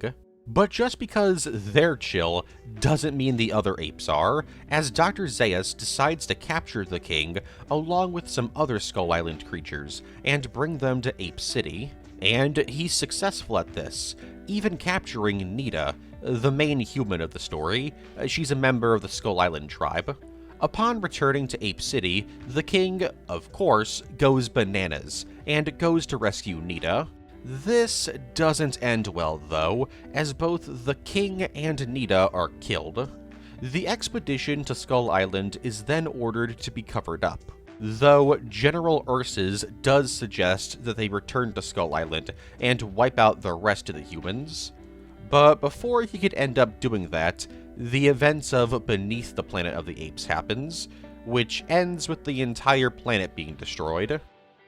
Vikings on Skull Island. In Kong of Skull Island 2018 special, released in May of 2018, we get a story revealing that the crew of the Venture were far from the first people to travel to Skull Island. Centuries ago, a team of Vikings arrived on Skull Island from Iceland, only to then be attacked by the island's monsters. Most of the Vikings were killed, and the few that escaped spread the story of Skull Island, or, as they called it, the Country of Death. But one member of the team had unfinished business with Skull Island. A Viking woman named Gudrun swears revenge on the island due to her husband being killed by the monsters. So she returns to Skull Island with a bunch of Vikings, and this time they're prepared for the giant monsters. And upon killing some of the beasts, the Vikings decide to set up a colony. For years, they pillage Skull Island of its resources. Gudrun also becomes pretty good friends with a member of Kong's species, eventually even choosing to help the giant ape over her men during a fight with some monsters. This leads to her men betraying her and attempting to kill the giant ape. Luckily, she and the Kong defeat the Vikings, though the Kong does have one of its arms cut off during the fight.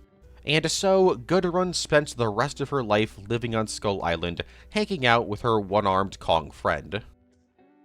King Kong vs. Tarzan. Released in November of 2016 and written by Will Murray, King Kong vs. Tarzan is exactly what it sounds like. It's a novel that crosses over the original King Kong story with Tarzan. The book isn't actually a sequel to the original King Kong novel, but instead a midquel, meaning that it takes place during the events of the original novel. This story reveals that the journey home from Skull Island wasn't easy, as Kong wakes up on the boat and escapes to Africa, so Dedham and crew chase after him. Kong's in a completely new place, so he's kind of freaking out and going on a rampage. When Tarzan hears about this, he jumps into action to stop the giant gorilla from killing people. Tarzan leads an army of elephants to combat Kong, as at one point in the story, Kong desecrated an elephant graveyard, which ticked off the local elephants. Not only are there elephants, but Tarzan also gets some lions and Mangani gorillas to help him out. Mangani gorillas are a fictional species of gorilla from the Tarzan series, just FYI. Oh yeah, and it's also revealed that Dedham actually knows Tarzan. They met prior to the story, but this story isn't told in much detail. All we know is that whatever happened between the two of them led to Tarzan not exactly liking him. And Dedham doesn't exactly like Tarzan, and plans on capturing him alongside Kong. But he fails because Tarzan is literally superhuman in the story, like he straight up has like metahuman strength and speed. So Tarzan does eventually battle Kong, and during their encounter, Tarzan actually talks to Kong, and Kong speaks back to him. But yeah, the two fight, Tarzan wins, and Kong is tricked into being captured again. And so, Kong is brought to New York City, and the events of the rest of the original novel play out.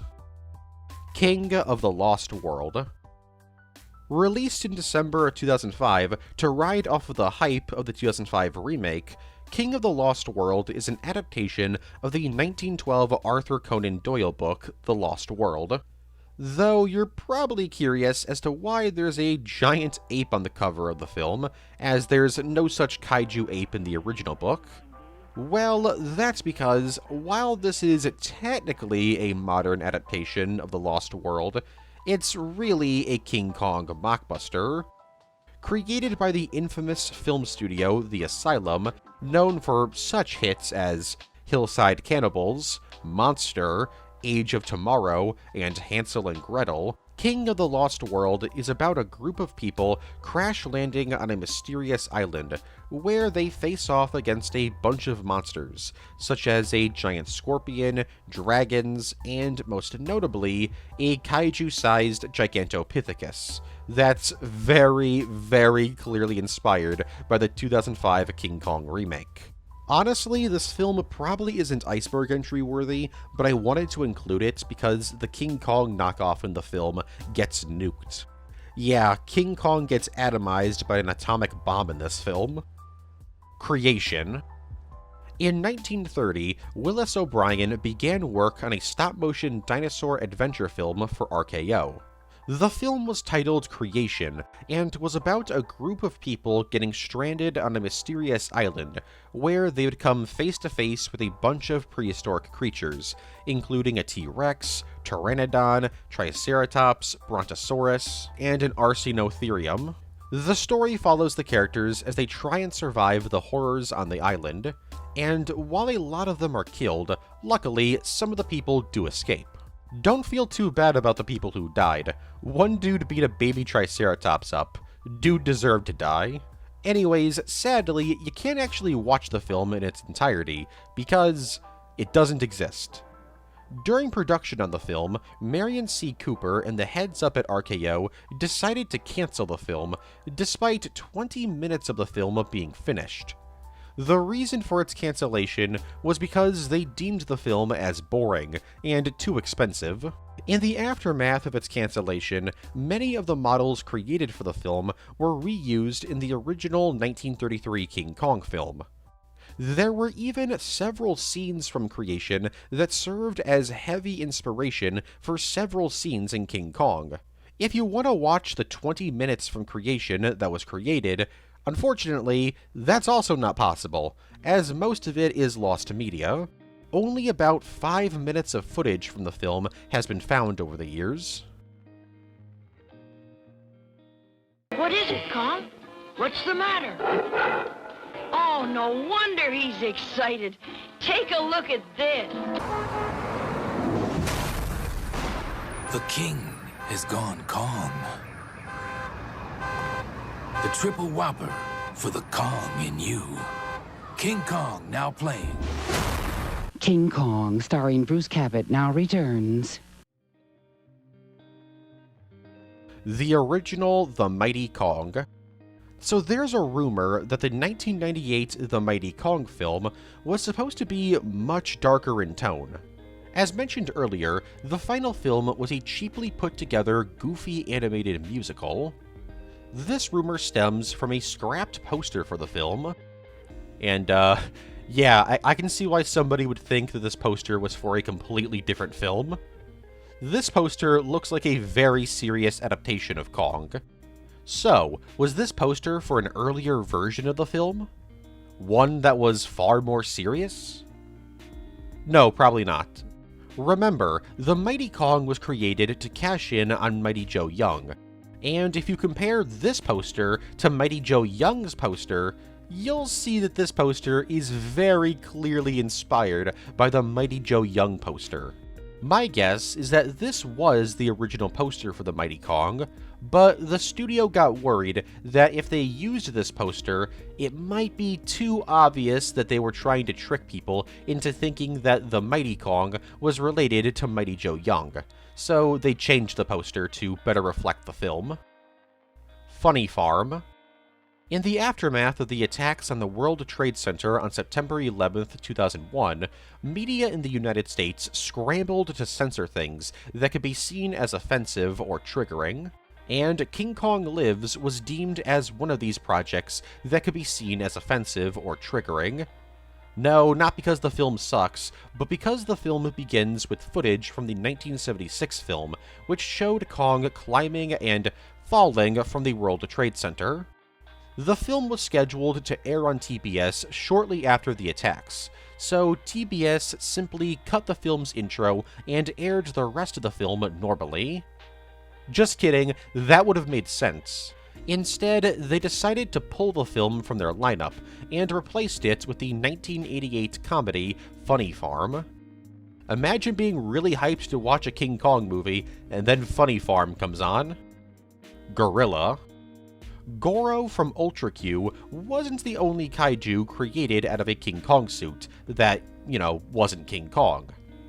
In the series Go Green Man, the hero Green Man battles a kaiju who is portrayed by the same suit used to portray Kong in King Kong Escapes.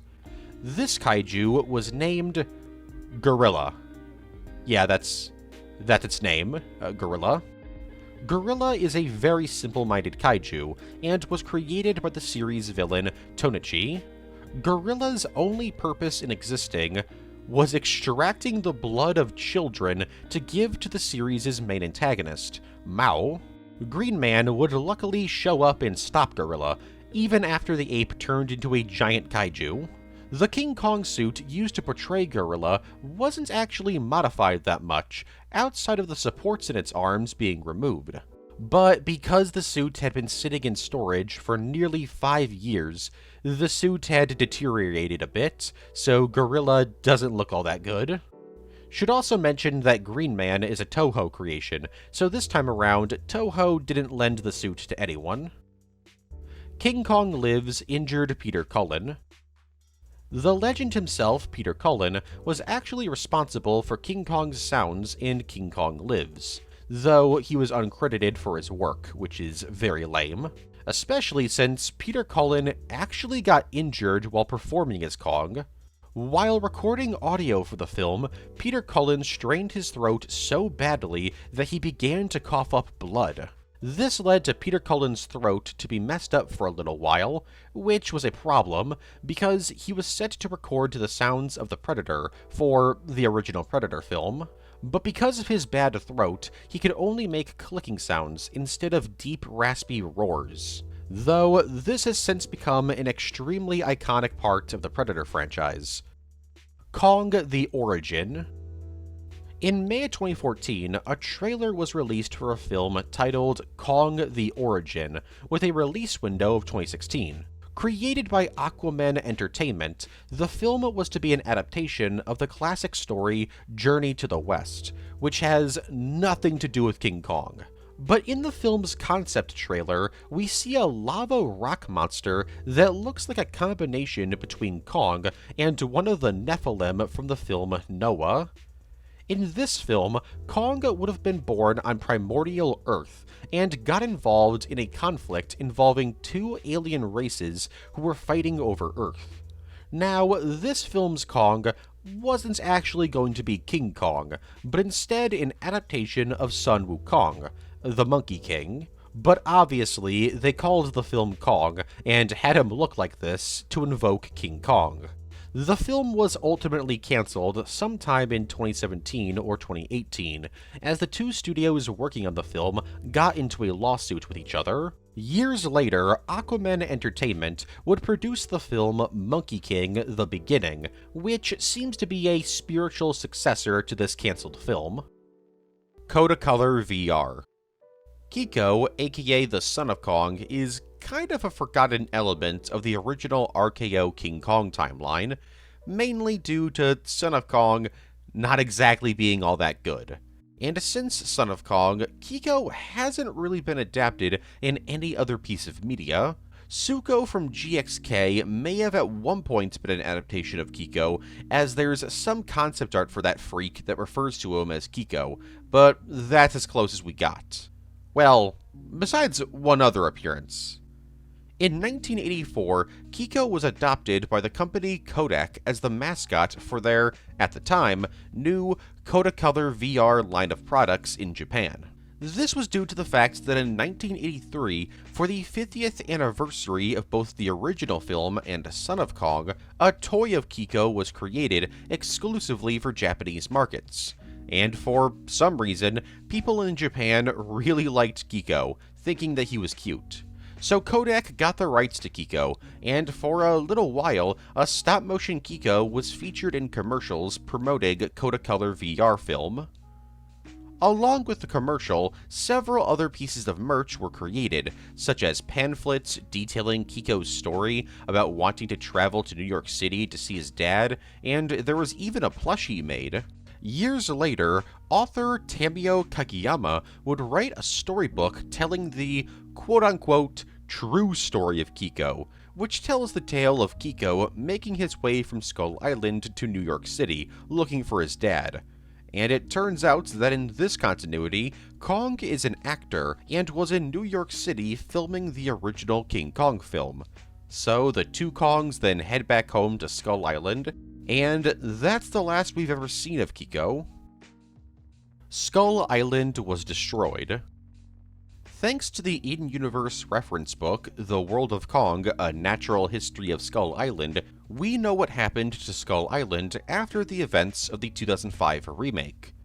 In 1935, Carl Denham led a team to Skull Island to document all of the crazy critters and plants on the island.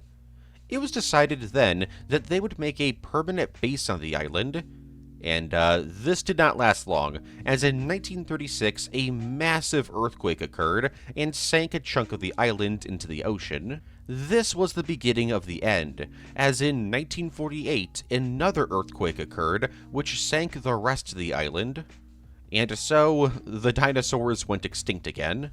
Interestingly, this piece of lore was actually inspired by another King Kong film, Son of Kong. Yes, the forgotten sequel to King Kong literally ends with Skull Island being destroyed by an earthquake, sinking into the ocean alongside Kiko.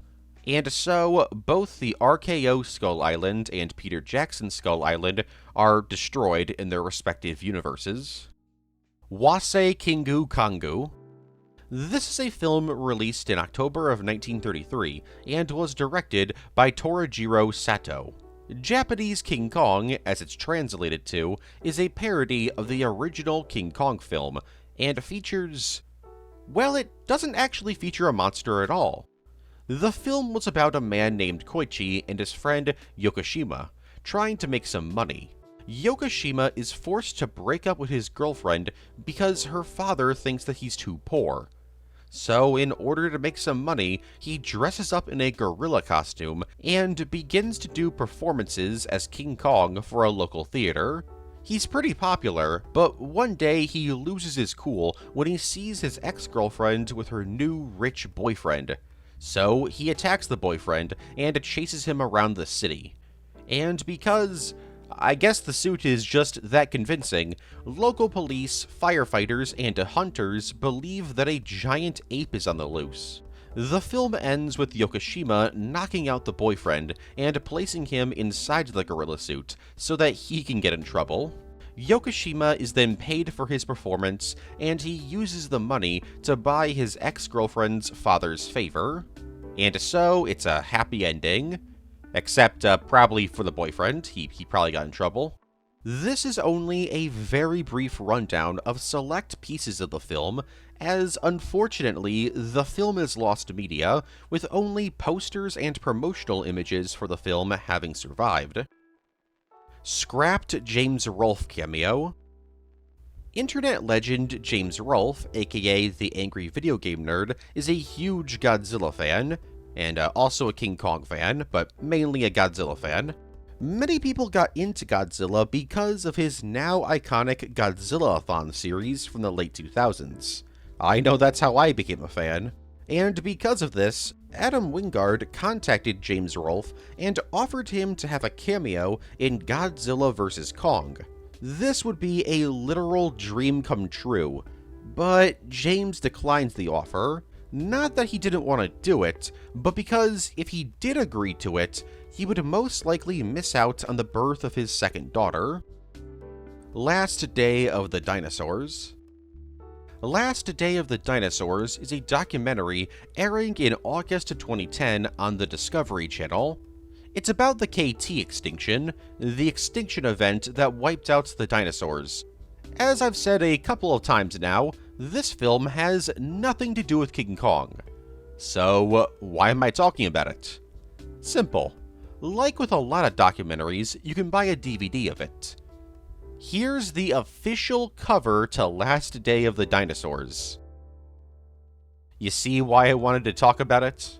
For some reason, instead of using one of the many pieces of dinosaur art created for Discovery Channel, it was decided to use a V-Rex from the 2005 King Kong remake instead. This is despite the fact that the V-Rex is a fictional dinosaur, and I don't think Discovery Channel had the rights to use it. How they got away with this is anyone's guess. Just kidding, the reason was probably Universal just didn't know about this documentary.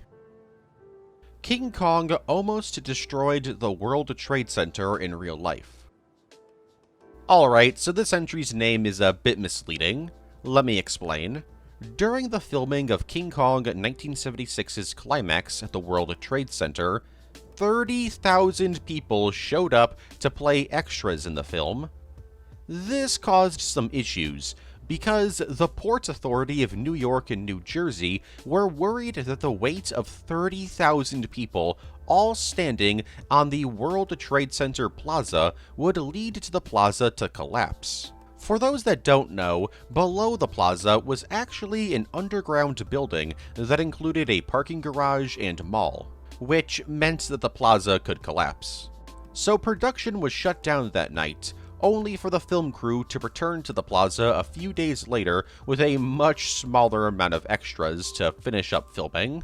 So if they didn't shut down production that night, the World Trade Center's plaza may have actually collapsed, which would have caused a ton of injuries, if not deaths. The King Kong that appeared in Edo. Released in two parts in March and April of 1938, The King Kong that appeared in Edo is one of the very first tokusatsu films, but sadly the film is lost. We don't know too much about this film's plot. What we do know is that the film would have been about a woman being kidnapped, and her father sets up a reward for anyone who finds her. And one of the father's workers, Go, is actually the dude who kidnapped her, as he had his dad's human-sized ape kidnap her. And no, this ape wasn't actually King Kong. They called him King Kong just to cash in on the film. That, and as mentioned earlier, King Kong is just something that people in Japan use to refer to gorillas sometimes. He then confronts the father about the reward money, and offers to give him his daughter's location in exchange for the reward money. The father accepts the deal and gives him the money, but Go trolls him and locks him in a cage with the ape. The father and the ape fight, resulting in both of them dying, and after that, Go escapes. While the film is one of the first tokusatsu films ever made, there's a common myth surrounding the film that this film is also the first ever kaiju film. While there's images that suggest that the ape is a kaiju, other images show that he's just the size of a human, so it's possible that these shots of him looking huge are just like a dream sequence in the film. Sadly, we'll probably never know the answer to this mystery. Bulgario. Bulgario is a robot ape kaiju featured in the series The Justirisers, a show by Toho in the mid-2000s that was part of the Ultra Star God franchise. The robot was created by some space pirates and sent to Earth by the villain Battle Squad commanding General Batchus to create chaos and destroy a mech used by the planet's defenders, the Justirisers. It failed, and Bulgaria was destroyed. Though in the film Super Fleet Caesar X, the movie, released in December of 2005, it was revealed that there's actually a whole bunch of Bulgaria robots, and every single one of them gets destroyed. As for Bulgario's powers, he doesn't have any, but since he's a giant mech, he's got plenty of cannons and missile launchers on his body. He can also fly. Bulgario is actually a tribute to Mechani-Kong, which you could probably guess since he's a robotic ape. The show's special effects director, Koichi Kawakita's favorite kaiju was Mechani-Kong, so it was decided to pay tribute to the robotic ape by creating another robotic ape. So while Bulgario is not actually Mechani-Kong, he's the closest we've ever gotten to seeing Mechani-Kong again. Space Kong. In the late 1960s, Gold Key Comics was in negotiations with Marion C. Cooper about adapting the original Kong novel into a comic. And so, in September of 1968, they released a comic adaptation of the film. But they were also in talks about creating a sequel comic to the novel, or I guess a sequel to the comic adaptation. Almost nothing is known about this pitch for a comic, outside of it being about the descendants of Jack, Carl, and Anne from the original story traveling to Skull Island and finding King Kong there alive. As it turns out, Skull Island has the Fountain of Youth on it, so I guess Kong drank from it at one point, so he can't die. Cooper did not like this idea, and suggested his own idea, Space Kong. The idea for this story reworked the Fountain of Youth plot. Instead of it being on Skull Island, it was now on another planet that the characters would travel to, and on that planet was another Kong, along with all sorts of other monsters, like alien dinosaurs. Sadly, there's not much else known about this story. Space Kong was actually considered by Cooper to become a film, but he never actually ended up making it. And it seems that Gold Key Comics weren't interested in the Space Kong comic pitch, and so the comic was scrapped. Myth Explorer: The Quest for Kong. In July 2016, Universal Studios Florida opened up a brand new King Kong dark ride called Skull Island: Reign of Kong. In order to promote the new ride, a 5-episode web series was produced called Myth Explorer: The Quest for Kong. Releasing from March to May 2016 and being uploaded to YouTube, Myth Explorer is an in-universe documentary series starring Erin Ryder as she and her crew travel to the remains of Skull Island. Now the funny thing is, Skull Island: Reign of Kong is based on the 2005 remake, so Myth Explorer is as well. This obviously leads to a problem. As I mentioned earlier, it was established that Skull Island was destroyed in 1948. Well, instead of just having Myth Explorer take place in its own little continuity, they actually address this and reveal that while earthquakes had destroyed a good chunk of the island, Carl Dedham had actually lied about Skull Island's destruction in order to prevent further casualties. The series follows Aaron and crew as they trek across the remains of Skull Island, and eventually discover that Kong wasn't actually the last of his kind. There was at least one other giant ape that was still alive. Alongside the series was a website that you could explore and see exclusive content and read about exclusive lore. But sadly, most of it wasn't actually archived, so a bunch of lore about the 2005 remake universe is actually lost media. Cancelled Trendmasters toy line. Trendmasters is one of the most well-known toy companies that produced figures of kaiju. They pretty much dominated the market in the 1990s. While they mainly did Godzilla figures, they did try and branch out to other kaiju franchises. Their first attempt was in 1995, when they announced their King Kong The Ultimate Beast toy line, which featured 4 different toys. A King Kong action figure, another King Kong action figure, but this time around he came with accessories like vehicles, a plushie of King Kong trapped in a cage, kind of morbid, and a King Kong mountain playset. For whatever reason, these toys were never released. It's been speculated that this was due to the fact that this toy line kinda sucked.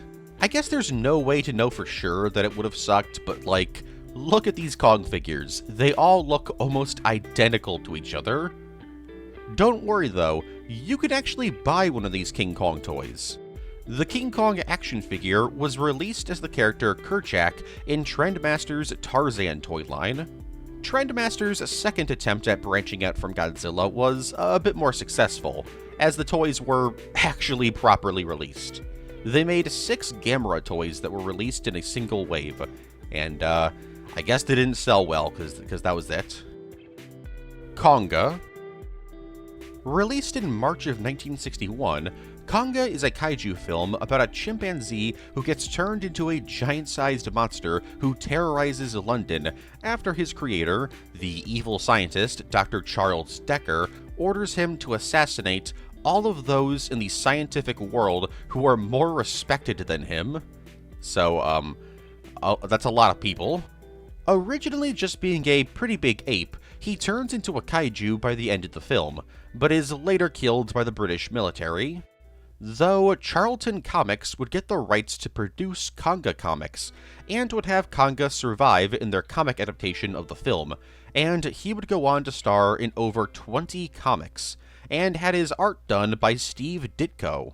Now, as you can probably tell, Konga was created as a knockoff of King Kong. I mean, it's a movie about a giant ape named Konga. The film's poster literally calls out King Kong. Not only that, but the film's writer, Herman Cohan, had actually paid $25,000 to RKO in order for them to use the name Kong. Not adapt Kong, just to use the name Kong. And I guess they went back on that because they called it Konga. So 1961's Konga is weirdly an officially licensed knockoff in a way. And if you think that the Konga franchise is over now, think again. In 2020, a standalone sequel to Konga called Konga TNT was released. This time, Konga is created by some aliens, and he's even bigger than the original Konga. He also looks much cheaper than the original Konga. In fact, the whole film looks way cheaper than the original. Tarzan vs. King Kong. King Kong vs. Tarzan wasn't supposed to be the first time that Kong and Tarzan traded blows. In fact, Tarzan was supposed to be one of Kong's earliest foes. In the early 1930s, Marion C. Cooper became the vice president of the film studio Pioneer Pictures, and this new job reignited an interest that he had with Tarzan. You see, during the development of King Kong, Cooper had actually attempted to get the film rights to Tarzan, but negotiations fell through. But now that he was the vice president of an entire film studio, he thought that now he might have a chance. And one of the ideas he had in mind, if he got the rights to Tarzan, was to make a sequel to King Kong, titled Tarzan vs. King Kong. But sadly for Cooper, the universe just did not want him to make this movie, as not only did Cooper not actually have the film rights to King Kong, as they belonged to RKO, but MGM, the studio with Tarzan's film rights, once again declined his offer. The New Adventures of King Kong. After the release of the original King Kong, sequels for the film were quickly greenlit, with Son of Kong being the first of 2 planned sequels. But this second film never ended up being made. The New Adventures of King Kong was to be released in 1934, and would serve as a midquel about the crew of the Venture having to make a pit stop on their way back from Skull Island. They would anchor near another mysterious island, only to be faced with a ton of new prehistoric monsters that they hadn't seen on Skull Island.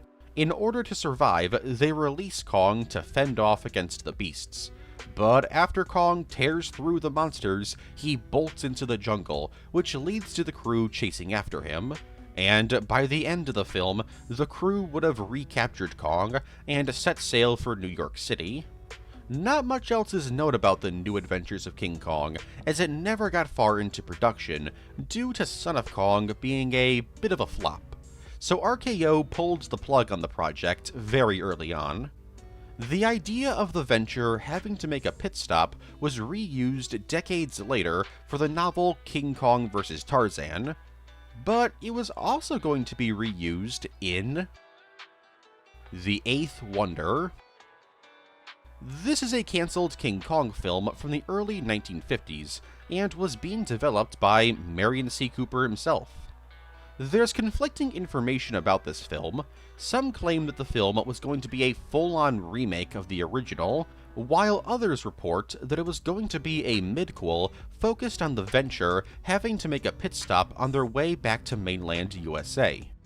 The film would have been one of the earliest films to take advantage of Cinerama, or widescreen technology.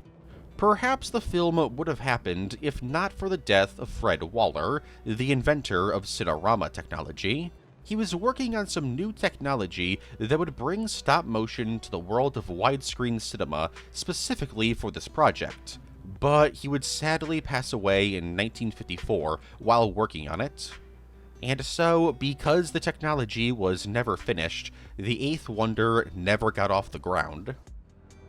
Doc Savage, Skull Island. So remember King Kong vs. Tarzan, written by Will Murray? Well, Will Murray also made another King Kong novel, one released 3 years prior to the Tarzan crossover in March of 2013. And this book serves as a sequel/prequel to the original King Kong novel. This novel is also a crossover, this time with the character Doc Savage, an adventure hero that peaked in popularity in the 1930s and 40s. I know absolutely nothing about this dude, but Wikipedia lists his abilities as being a skilled surgeon, scientist, detective, martial artist, athlete, and inventor. This dude is giving Barbie a run for her money with the amount of jobs that he has. Anyways, the book is actually part of Will Murray's Doc Savage novel series, which means that the original Kong novel is retroactively part of a larger universe. The book begins with Doc Savage finding Kong's corpse in New York City, where he then remembers how he actually used to know the ape. And the rest of the book is a prequel to the original novel, taking place in 1920. He and his father travel to Skull Island in search for Doc's missing 7-foot-tall grandfather, Stormalong Savage. The story itself seems to be your average Doc Savage story, just with some King Kong flair thrown in there, with the inclusion of meat-eaters and Kong himself. Interestingly, this isn't actually the first time that these two characters have crossed paths. In 1973, Philip Jose Farmer wrote a short story called After King Kong Fell, which details the public's reaction to Kong's corpse in the street. And there's a character featured in the story that's meant to be Doc Savage, but he's unnamed in the story to avoid copyright problems. The classic comic character, the Shadow, is also described as being there, but again is left unnamed due to copyright concerns. Mytek the Mighty.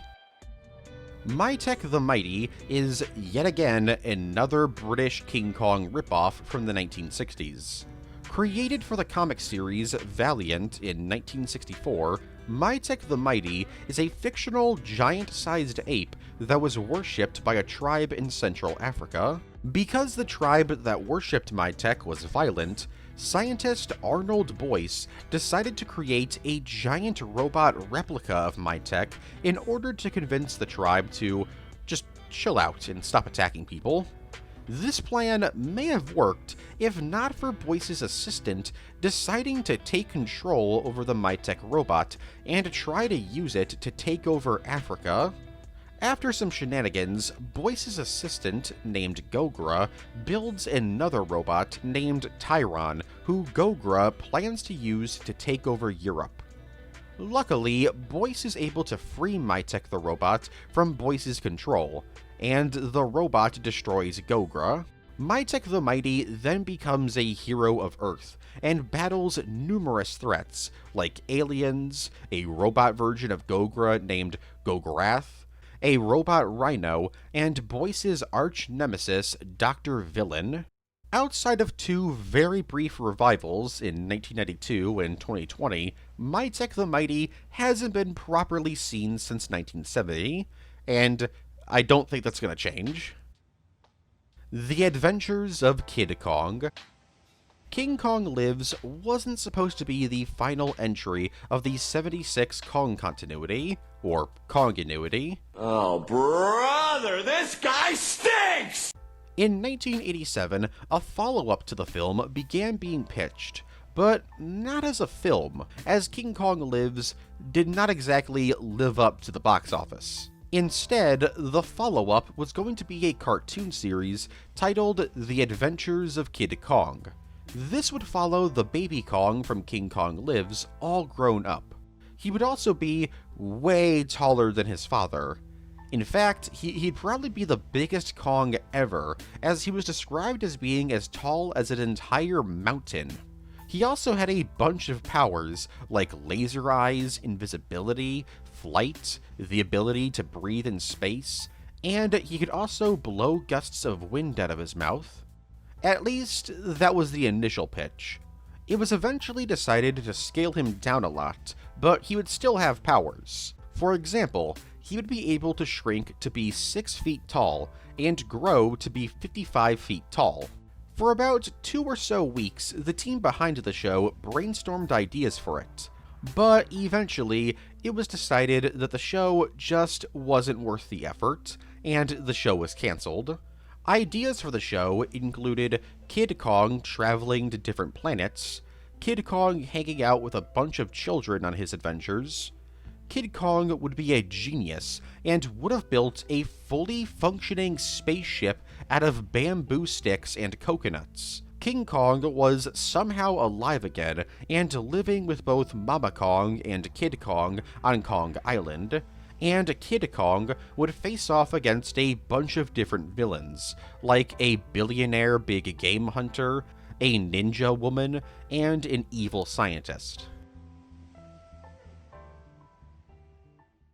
And that'll be it, ladies, gentlemen, and MBs out there. That was the King Kong Iceberg. I hope you guys enjoyed. It was a fun one to make. They're always fun to make. I was actually going to make this video next year, but I was like, I got enough time between the Elm Street and the Fallout Iceberg. So I'm like, I might as well, you know. So did you guys like the video? Did you dislike it? Let me know in the comments. I thought it was a pretty solid one myself. Let me know in the comments if you think, like, if you got to this part of the video, comment below saying that King Kong is Kong-tastic. I think that would be really silly. I think that's a very silly and stupid phrase, but it's kind of funny. So I'm going to choose that to be the, you know, if you, let me know your outro, gang. You know, you got to the end. You watch the outro. There's not really much I want to say. I'm going to try to keep this outro shorter because I'm very tired and I want to go to bed, and I want to render this so that it comes out on Wednesday for members and Saturday for everyone else. Because you know, I memberships, $5 a month gets you a Iceberg previews about, like, they're roughly 30 to 50-ish minutes roughly. And of course, I'll read your names at the end of the video, and your names will be up on the screen. And speaking of that, huge shout out to my channel members. I mean, I say it literally every video. It's a broken record at this point. I'm a broken record. But thank you, truly. It's amazing. Thank you. I appreciate every cent. So thank you to Maurice Deceased, Adam Depp, Digital Medic, Lone Thunder, Jordan Tubby, The Mr. Train Track, Cowboy Tuba, Solid Fricky, Steven, Killam, King Fenrir 1987, Wojtek Wachkiewicz. Sorry for mispronouncing your name. I know you let me know last time and you told me not to apologize for it because people always mispronounce it, but I still feel bad. I'm trying my best. I'm sorry.